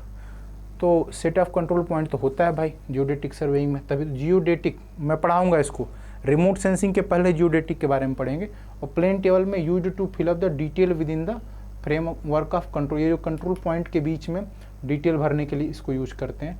तो ए का तो पहला हो गया, बी का दूसरा, सी का चौथा, तो हमारा ऑप्शन ये वाला ठीक है। आप इसे पेपर में देख लीजिए, इसको जूम करने पे ये संभवतः फट जा रहा होगा, इसलिए शायद एक प्रॉब्लम ये आ रही होगी।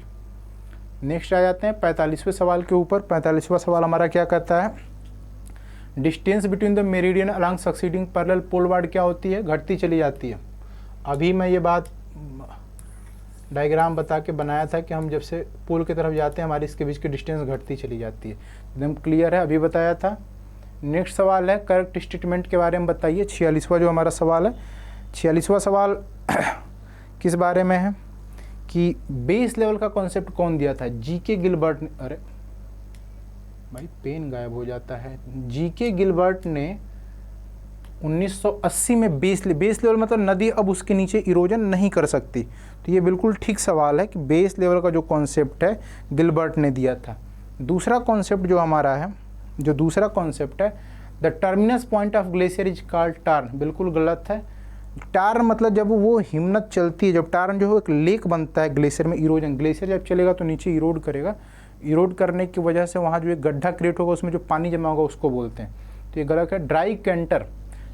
ड्राई कैंटर इरोजनल लैंडफॉर्म जो डेवलप किया जा रहा है किसके द्वारा, ड्राई कैंटर किसके द्वारा बनाया जा रहा है, विंड के द्वारा, तो ये सही है। और lapies is erosional landform developed by this. तो हमारा जो है ए, सी और डी ये तीनों ऑप्शन ठीक हैं। अब एक बड़ा फेमस शब्द है, ये हर एक किताब में आपको मिल जाएगा कि किसने इकोसिस्टम टर्म को क्वाइन किया था। तो वो हमारे जो भाई साहब उनका नाम है टांसले ने याद रखना है, टांसले ने 1937 के अंदर में, टांसले ने 1937 के अंदर में इकोसिस्टम नामक टर्म को क्रिएट किया था। नेक्स्ट सवाल पे आते हैं, सवाल number 48।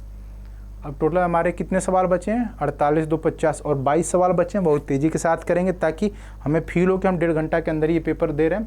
Identify the correct statement about the atmospheric pressure exerted by atmosphere at sea level is this, बिल्कुल गलत सवाल है।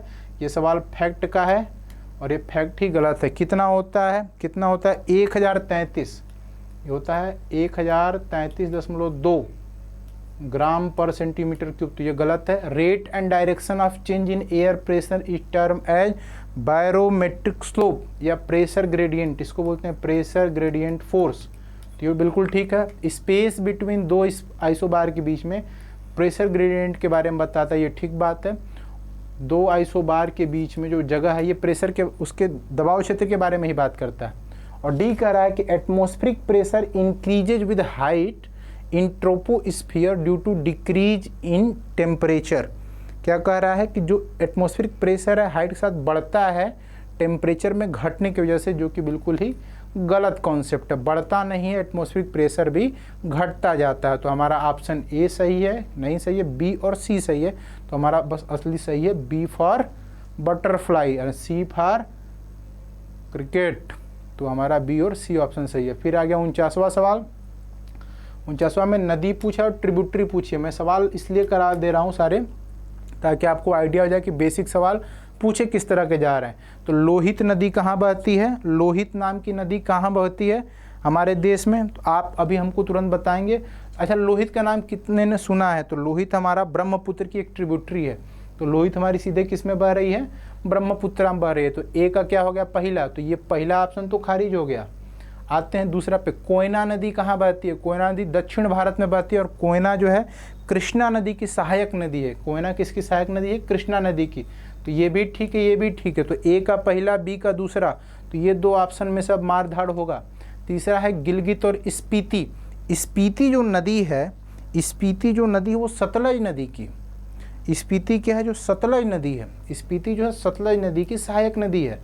और गिलगित जगह का भी नाम है। और अगर आप भारत के ऊपर के जम्मू कश्मीर से देखेंगे जहाँ से इंदुस नदी निकलती है, तो गिलगित जो है इंदुस नदी का सहायक नदी है। तो ये पहला, दूसरा, तीसरा, चौथा एक दूसरे से मैच कर गए। पहला, दूसरा, तीसरा, चौथा, तो ऑप्शन डी इसका करेक्ट है। और जब हम ड्रेनेज सिस्टम पढ़ेंगे, इंडो गंगेटिक ड्रेनेज सिस्टम, तो वहाँ इस सवाल को हम पढ़ेंगे कि इसको कैसे टैकल करेंगे। नेक्स्ट हमारा सवाल है दिए गए विकल्पों में से सही, और फिर से जियोग्राफिकल थॉट्स है। तो ये 5वां 6वां क्वेश्चन है जो जियोग्राफिकल थॉट वाले पेपर से आया है। इसने कहा है कि ये जो कॉन्सेप्ट जो है, ये जो कॉन्सेप्ट है और ये जो कौन से स्कॉलर ने कौन सा कॉन्सेप्ट दिया है, तो जेनरे डी वी का जो कॉन्सेप्ट दिया था उसने दिया था ब्लाचे ने जेनरे डी वाई का कॉन्सेप्ट दिया था। तो ए का कौन सा ऑप्शन हो गया, चौथा मेरे बच्चों, ए का कॉन्सेप्ट हो गया चौथा। टोपोफिलिया का किसने कॉन्सेप्ट दिया था, बड़ा ही इंपॉर्टेंट नाम, उनका नाम है टुआनजी ने दिया है टोपोफिलिया का। फिर एरियल डिफरेंशिएशन के बारे में कौन बात करता है, तो हार्टस्टोन बात करता है, हार्टसोन बात करता है। और फिर जो लेवेंसरोम के बारे में राडजिल बात करता है। तो यानी कि ए का होगा चौथा, बी का होगा तीसरा, ए का चौथा, बी का तीसरा, ऑप्शन नंबर 2। तो 2 भी पता होने पे भी हमारे सवाल हो सकते हैं इजीली। नेक्स्ट 51 नंबर का सवाल है हाईएस्ट टाइडल रेंज कहाँ देखी जाती है, बे ऑफ फुंडी में। हमेशा याद रखना, बे ऑफ फुंडी में दुनिया की सबसे टाइडल यानी ज्वार भाटा की सबसे ऊंची दरें देखी जाती हैं। और ये बेस्ट एग्जाम्पल एकदम रट्टा मार देना, ओशिनोग्राफी में पढ़ाऊंगा ऐसा क्यों होता है, बे ऑफ फुंडी में ऐसा क्या स्ट्रक्चर जैसा बन जाता है कि बे ऑफ फुंडी के अंदर में सबसे ज़्यादा हमारे स्टॉर्म एक्टिविटीज़ होती हैं, टाइडल स्टॉर्म एक्टिविटीज़ होती हैं। नेक्स्ट सवाल पे हम आते हैं 52वें नंबर सवाल पे, Bhadravati iron and steel plant. मज़े की बात है कि इसमें 2 इन्फॉर्मेशन है।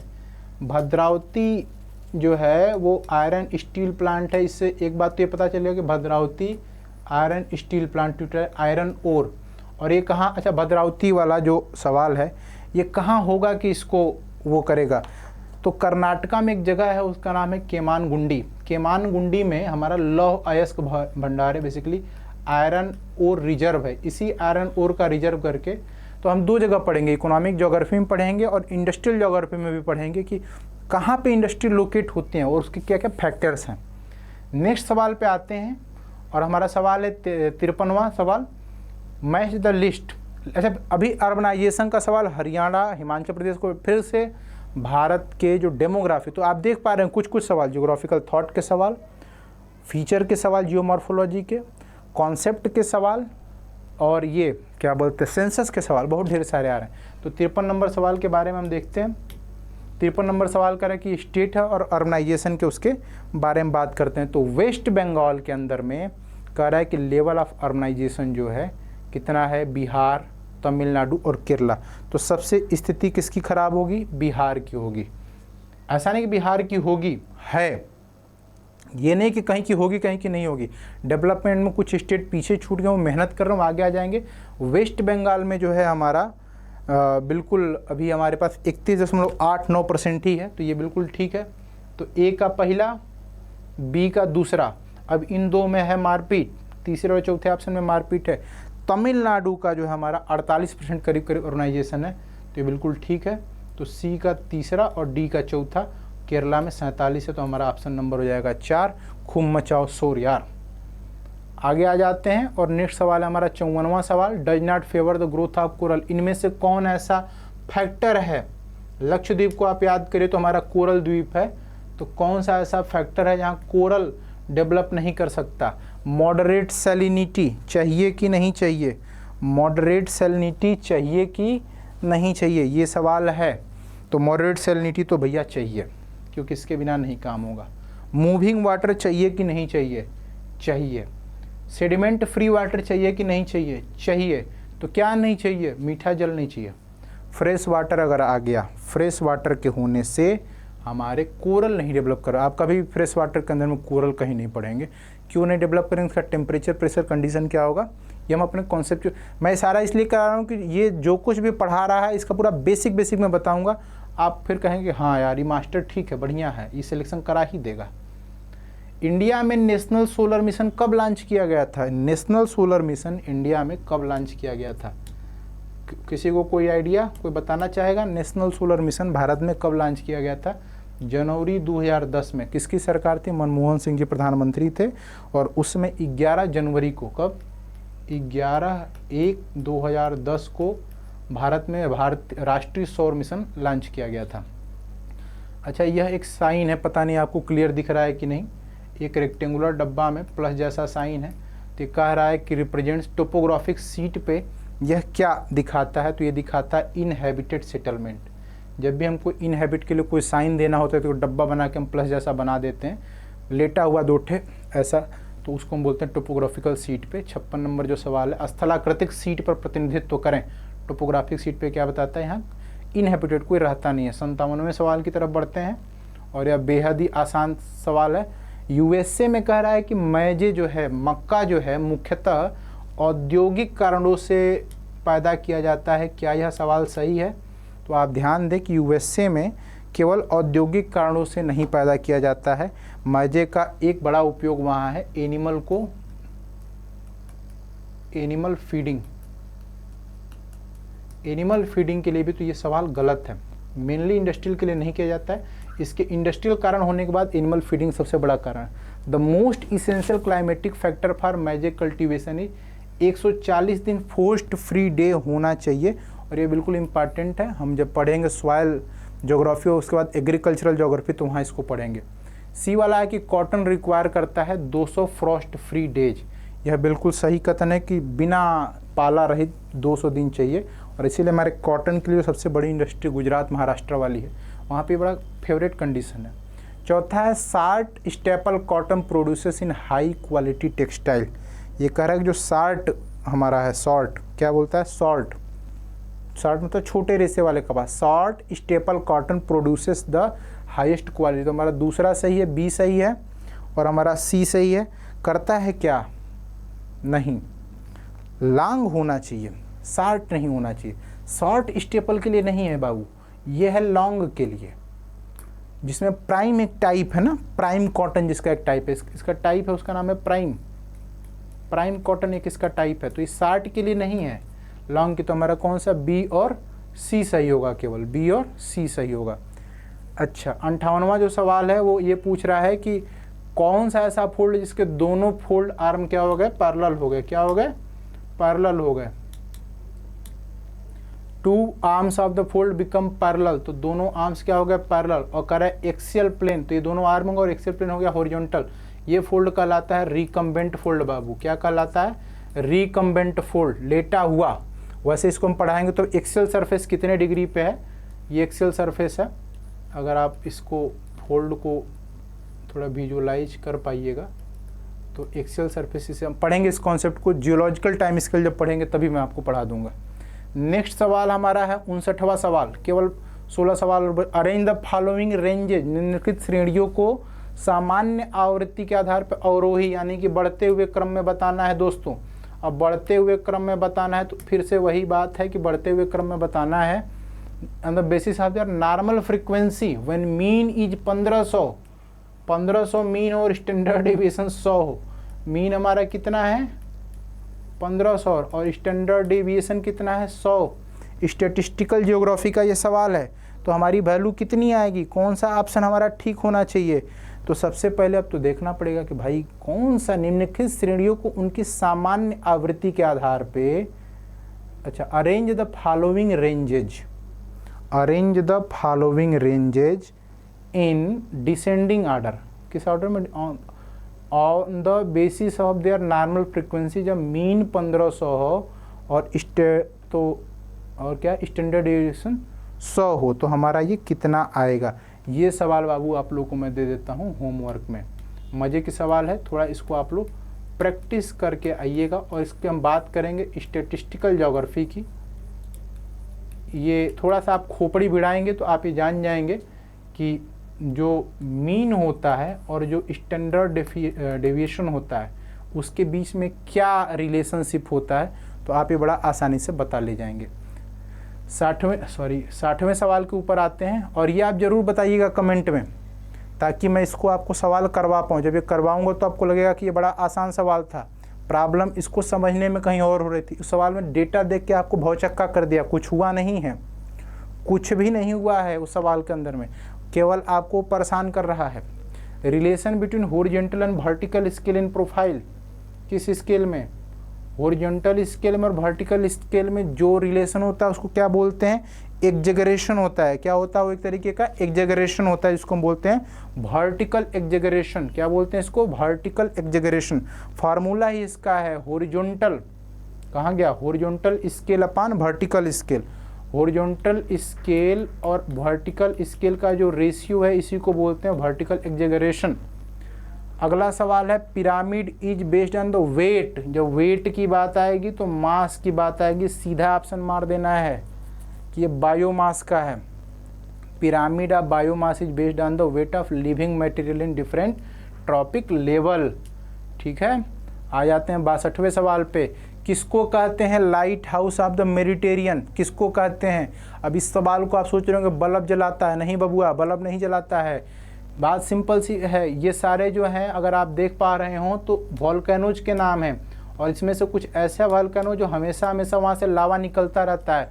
किलीमंजारो, कोटापेक्सी, क्राकोटो, स्ट्रोम्बोली, ये टाइप ऑफ वॉल्केनिक इरप्शंस में भी गिने जाते हैं। तो हमारा जो स्ट्रोम्बोली है जिसको मेडिटेरियन का लाइट हाउस कहते हैं। स्ट्रोम्बोली को क्या बोलते हैं, लाइट हाउस ऑफ मेडिटेरियन बोलते हैं। क्या बोलते हैं, लाइट हाउस ऑफ मेडिटेरियन बोलते हैं। कॉन्टिन्यूअस इससे वॉल्केनिक इरप्शन होता रहता है। नेक्स्ट सवाल है जो बड़ा ही मज़ेदार है, आपका थोड़ा थोड़ा मैथ भी चेक करेगा सब बाबूआ परीक्षा में, इसलिए पीछे नहीं रहना है। सवाल पूछ रहा है कि कैलकुलेट करना है क्या focal length. Calculate the focal length of the camera by which vertical aerial photograph scale एक संबंधित 6000 is taken from an altitude 3000 feet. और पूछा है सवाल इंच में, जरा आप बताओ कि साहब करके कितना होगा।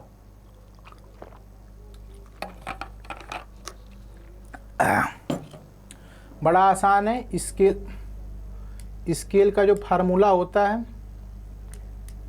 स्केल का जो फार्मूला होता है वो होता है फोकस अपान हाइट। क्या होता है, फोकस अपान हाइट। तो फोकस के बारे में जब पूछेगा तो क्या हो गया, फोकस बराबर स्केल इनटू हाइट। अब जरा स्केल देखिए कितना दिया है, 6000 दिया है, और हाइट कितना दिया है वो देख लीजिए। तो एक संबंधित 6000 दिया है तो 3000 फीट गुणे 1/6000 फीट हो गया। तो इसको आप कट करिएगा तो कितना आ गया, 0.5 फीट। अब बबुआ सवाल ये पूछा, सवाल उत्तर दिया है इंच में, तो 0.5 फीट को जब आप इंच में चेंज करेंगे तो 0.5 फीट बराबर कितना इंच, तो 12 फीट में कितना होता है, 12 इंच में कितना होता है 1 फीट। तो 0.5 में कितना हो गया, 6, आधा कर दिया ना रे, तो ये हो गया 6। तो 6 इंच का ये मामला। अरे हाँ ठीक है, 63वां सवाल, हाँ ठीक है, 6 इंच हमारा उत्तर होगा। चलिए 64वें सवाल पे आइए। फिर से आ गया हमारा प्रोडक्शन सेंटर ऑफ कंट्री, कहाँ पे कौन सी चीज़ ज़्यादा प्रोड्यूस होती है इसके बारे में बताना है। ऑयल का है, ऑयल कहाँ ज़्यादा, अच्छा ये सारे जो हैं ओपेक के मेंबर हैं, एसोसिएशन एक है ओपेक, उसके सब मेंबर हैं। ऑयल प्रोड्यूसिंग सेंटर दहरन, किरकुक, मस्जिद सुलेमान और बनगान, ये किस देश में है? तो अगर आपको लोकेशनल ज्योग्राफी के बारे में नहीं पता है तो आप नहीं बता पाइएगा। तो दरअसल जो हमारा कहाँ पे है? सऊदी अरेबिया के अंदर है। ए का हो गया तीसरा, ए का क्या हो गया? तीसरा। किरकुक कहाँ है हमारा? ईरान में है। कहाँ है? अरे हमारा कहाँ है? इराक में है। अरे इराकवा इधर है रे। किरकुक कहाँ है? इराक में है। मस्जिद सुलेमान कहाँ है? मस्जिद सुलेमान हमारा कहाँ है? ईरान में। और बनगन कहाँ है? कुवैत में। तो हमारा ऑप्शन क्या हो गया? ए का चौथा। ए का हमारा क्या ऑप्शन हो गया? चौथा। ए का हो गया, ए का हमारा कहाँ गया भाई? ए का चौथा कैसे हो जाएगा? धारान है ना, तो धारान तो साउथ अरब में है ना, तो ये क्या इसमें इतना बड़ा हो जाता है कि दिखता ही नहीं है। ए का हमारा हो गया तीसरा, तो ए का हमारा हो गया तीसरा। किरकुक हमारा कहाँ है? ये है इराक में, तो इराक आ गया। तो ए का तीसरा, बी का चौथा। खट दे मारिए, पढ़ दे पलटिए। नेक्स्ट सवाल है 65वां सवाल कहता है कि प्रिज्मेटिक कंपास में सर्वेइंग के लिए forward bearing and backward bearing में हमेशा याद रखिए, अपने लोकेशन को जानने के लिए मैं फील्ड के अंदर में जब जहाँ सर्वे करने गए हैं, दिए गए दो बिंदुओं से हम लाइन खींच लेते हैं। अगर कंपास को आगे करके देखेंगे तो फॉरवर्ड, और 180 घुमा के अपनी लोकेशन ले रहे हैं तो बैकवर्ड बियरिंग। तो कितने का गैप होता है? 180 डिग्री का गैप होता है। नेक्स्ट सवाल बिल्कुल फास्टेड सवाल है, आप लोग हमेशा से पढ़ते आए हैं। एसिड रेन किसका कारण है? एयर पोल्यूशन का। सल्फर के साथ मिलके बारिश होती है तो वो एसिडिक इन नेचर हो जाता है, कार्बोनिक एसिड सल्फ्यूरिक एसिड के तौर पे बारिश होने लगता है। तो लोग कहते हैं बारिश के पहले पानी से नहीं नहाना चाहिए। क्यों नहीं नहाना चाहिए? इसी कारण से नहीं नहाना चाहिए। नेक्स्ट सवाल 67वें सवाल पे आते हैं। अभी मैं ओपेक की बात कर रहा था। ओपेक जो ऑर्गेनाइजेशन है, इसका मुख्यालय किस जगह पे लोकेटेड है? ओपेक मतलब organization of petroleum exporting country. वो जो ऊपर वाला सवाल था, एक ही टॉपिक से दो सवाल पूछा है। तो ओपेक का जो मुख्यालय है वो किस देश में है? इसमें एक ऑप्शन है ऑस्ट्रिया, नहीं है क्या बउआ? वियना है, तो वियना ऑस्ट्रिया में ओपेक का मुख्यालय है। हमेशा याद रखना है, कुछ 10-12 ऑर्गेनाइजेशन है, उनका मुख्यालय एकदम याद करके रखना है। बहुत सारों का जिनेवा है, बहुत सारे का यूएस में है। किसका कहाँ हम लोग याद करके? तो वियना में ओपेक का क्या है? मुख्यालय। ओपेक का मुख्यालय कहाँ है? वियना में। सवाल नंबर 68, बड़ा ही आसान सवाल दिया है। मतलब आसान सवाल तो है ही, सारा सवाल आसान ही होता है, थोड़ा सा मेहनत करने पर सब आसान लगता है। ऑर्गेनिज्म दिया है और टाइप दिया है, कौन से टाइप का ऑर्गेनिज्म है? तो ऑटोट्राफ का मतलब, अच्छा सब में वोर्स दिया है, इसमें ट्रॉफ दिया है, बनाता है तो ये पेड़ पौधा है। प्राइमरी प्रोड्यूसर, तो ए का दूसरा। सीधे ऑप्शन क्लिक मार दोगे, देखते मार दोगे ऑप्शन नंबर के। उसके बाद आता है हर्बीवोर। हर्बीवोर क्या है? प्राइमरी कंज्यूमर है। हर्बीवोर क्या है? प्राइमरी कंज्यूमर है। फिर कार्निवोर जो है सेकेंडरी कंज्यूमर है, और ओमनीवर जो सबको खाता है वो सेकेंडरी कार्निवोर्स है। बहुत क्लियर ऑप्शन है, इसमें तो बुद्धि भी नहीं लगाना था। एक लाइन अगर आप जानते हैं तो ठीक है। 69वां सवाल जो बहुत हिट, रेनफॉल से फिर से एक ये सवाल पूछा है, इसके पहले भी रेनफॉल का सवाल पूछा। जो प्री मानसून रेनफॉल होती है केरला और नाइबरिंग स्टेट में, उनको क्या कहते हैं? जो प्री मानसून होते हैं उनको बोलते हैं मैंगो सावर। इसके बरसने के बाद कहाँ गए रे आप? अच्छा, प्री मानसून रेनफॉल जो केरला और नाइबरिंग स्टेट में होता है उनको काल बैसाखी एंड मैंगो सावर कहते हैं। एकदम मज़ेदार बारिश होती है। नेक्स्ट सवाल पे आते हैं 70वां। 6 सवाल और बचे हैं, बट कर देना है। ये रीजनल डेवलपमेंट प्रोग्राम जो हैं भारत के अंदर में जो लॉन्च किए गए अलग अलग समयों पे अलग अलग जगहों के लिए, इनमें से पूछ रहा है कि इनको क्रोनोलॉजिकल आर्डर, इनको अपने समय के हिसाब से। तो BRGF जो बॉर्डर एरिया में लॉन्च किया गया, वो कब लॉन्च किया था? BRGF 2007 का प्रोग्राम है। कब है? मनमोहन सिंह की सरकार थी तब का है। फिर DPAP जो प्रोग्राम है 1973 का प्रोग्राम है। DPAP कब का है? 1973 में ये प्रोग्राम लॉन्च हुआ था। DDP और NW नॉर्थ वेस्टर्न फ्रंटियर को डेवलप की ये नॉर्थ वेस्ट करो। नेशनल वाटर शेड, जो भारत में जो राष्ट्रीय वाटर शेड मिशन यानी पानी वाटर शेड को लेके जो कंसेप्ट है, national water shade development project for rainfall, ये हमारा कब लॉन्च हुआ है? 1990 के करीब लॉन्च हुआ है। कब हुआ है लॉन्च? 1990 के करीब में लॉन्च हुआ। और जो DDP प्रोग्राम है 1977 में लॉन्च हुआ है। डीडीपी कब लॉन्च हुआ? 1977 में लॉन्च हुआ है। अब क्रम में बता दीजिए, सबसे पहले आएगा 73, 77। तो डीडीपी कब आया? 73 में। तो बी वाला ऑप्शन कहाँ पहले है? तो तीसरा, और फिर 73 × 77 सी, तो ऑप्शन हो जाएगा तीसरा। सबसे लास्ट में तो आया 2007 में बैकवर्ड रीजन्स ग्रांट फंड जो आया बीजीआरएफ का, ये याद करिएगा। इसको हम लोग पॉपुलेशन ज्योग्राफी वाला जो सोशल सिक्योरिटी वाला टॉपिक है इसके अंदर, उसमें भी पढ़ेंगे। नेक्स्ट सवाल 71वां, 4 सवाल और बचेंगे। कंट्री और उसका जुवेनाइल पॉपुलेशन, और ये डेटा भारत का नहीं है भाई, ये डेटा विश्व का है। ये डेटा है juvenile population share, UN data 2022, UN का डेटा है। कौन से कंट्री में जो जुवेनाइल है उसका कितना डेटा है, ये है फैक्ट रटने का। क्या है फैक्ट? ये रटने का। तो अब रटना पड़ेगा, तो रटने के लिए तो बुद्धि लगाना पड़ेगा। तो हम सबसे पहले बात करते हैं कि अंगोला में कितना % है। तो अंगोला में हमारा जुवेनाइल रेशियो है 45%। ए का हो गया ऑप्शन नंबर तीसरा। फिर हमारा इंडिया में कितना है? 25% है। इंडिया का ऑप्शन हो गया पहला। तो बी का पहला कहाँ है भाई? बी का पहला यहाँ है। और फिर हमारे पास आ गया, हमारे पास चाइना। चाइना का कितना? 18% है। चाइना का जुवेनाइल रेशियो है 18, और साउथ कोरिया का 12। तो ए का तीसरा, बी का पहला, सी का चौथा और डी का दूसरा। बिल्कुल ठीक है, दूसरा ऑप्शन करेक्ट है। इसको पढ़ेंगे हम लोग। इसके बाद 72वां है, कहता है कि बहुत सारे क्लाइमेटिक क्लासिफिकेशन की स्कीम आए थे, और इसमें जो सबसे इम्पॉर्टेंट स्कीम रहा है कोपन के अलावा थॉर्नवेट का। थॉर्नवेट ने कितने जलवायु, थॉर्नवेट ने विश्व मानचित्र पे कितने बी टाइप के क्लाइमेट वर्ल्ड मैप पे बताया? तो वो था हमारा 32। कितने थे? 32। क्या रहे हैं? 32। 1931 के जलवायु वर्गीकरण में थॉर्नवेट ने विश्व मानचित्र पे कितने, कौन से कितने टाइप बताया? तो बताया 32 टाइप का। 73वां सवाल जो बिल्कुल ही ठीक सवाल है, calculate the mean of the given data. Mean निकालना। अच्छा, ऐसे सवालों में मीन का मतलब होता है वेटेड मीन। मीन का क्या मतलब होता है? अगर ऐसा सवाल आ जाए तो इस जगह पे मीन का जो सिंपल मतलब होता है वो होता है वेटेड मीन। तो वेटेड मीन के लिए 1 दूना 2, 4 दूना 8, 6 चौके 24, 8 तिरिके 24 और 10 दूना 20।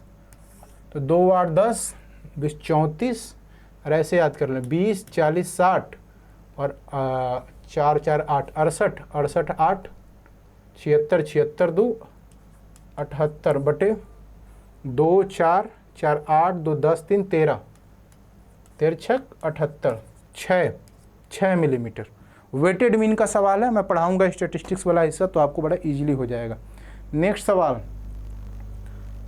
फिर से थॉट को लेके आ गया। Replace the regional paradigm by initiating spatial organize, जिसने कहा कि स्थानिक संगठन प्रतिमान की शुरुआत करके, स्थानिक संगठन प्रतिमान की शुरुआत करके, स्थानिक प्रतिमान संगठन की शुरुआत करके क्षेत्रीय प्रतिमान को किसने स्थापित किया? किसने स्थापित किया?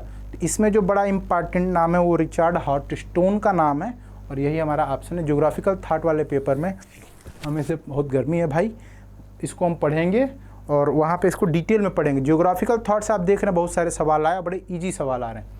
आखिरी सवाल, और ये रामबाण सवाल है। इस सवाल को एकदम धाकड़ करना है। कहीं भी सवाल में दिख जाए मीटर और किसी इंस्ट्रूमेंट का ही नाम होगा, तो इंस्ट्रूमेंट क्या करेगा? मेजर करेगा कोई चीज़। तो एनीमोमीटर मेजर करता है विंड की स्पीड। तो एक ऑप्शन नंबर 2, एक ऑप्शन नंबर 2, इन्हीं दो में होना है मारपीट। इन्हीं दोनों में क्या होना है? मारपीट। अब सवाल के हम बारे में पढ़ते हैं कि भाई कोरियालिस फोर्स क्या बताता है। कोरियालिस फोर्स किसके बारे में बताता है? Development of atmospheric circulation, reduction in speed, deflection in the direction. तो वो बताता है कोरियालिस फोर्स की सर्कुलेशन किस तरह का होगा, डेवलपमेंट ऑफ एटमॉस्फेरिक सर्कुलेशन किस तरह का होगा, इसके बारे में बताता है। प्रेशर ग्रेडियंट फोर्स बताता है कि विंड किधर डिफ्लेक्ट करेगी। यद्यपि कोरियोलिस फोर्स भी नॉर्थ में कोई चीज़ कोई मूव कर रहा है तो उसमें राइट मोड़ देती है, सदर्न हेमिस्फीयर में उसको लेफ्ट मोड़ देती है। तो अगर मैं बी का,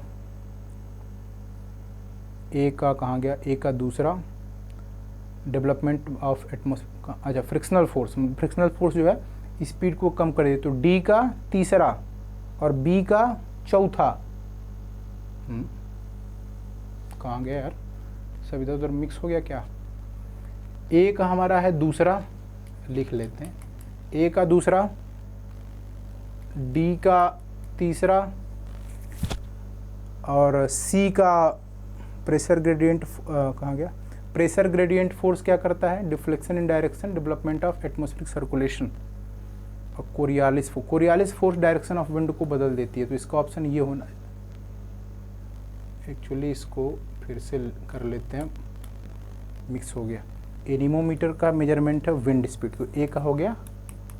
दूसरा pressure gradient force, frictional force क्या करती है, रिडक्शन स्पीड, तो सी का हो गया तीसरा।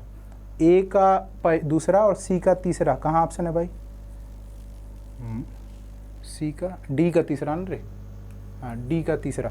तो डी का तीसरा कहाँ है और ए का दूसरा कहाँ है, ये दो ऑप्शन है।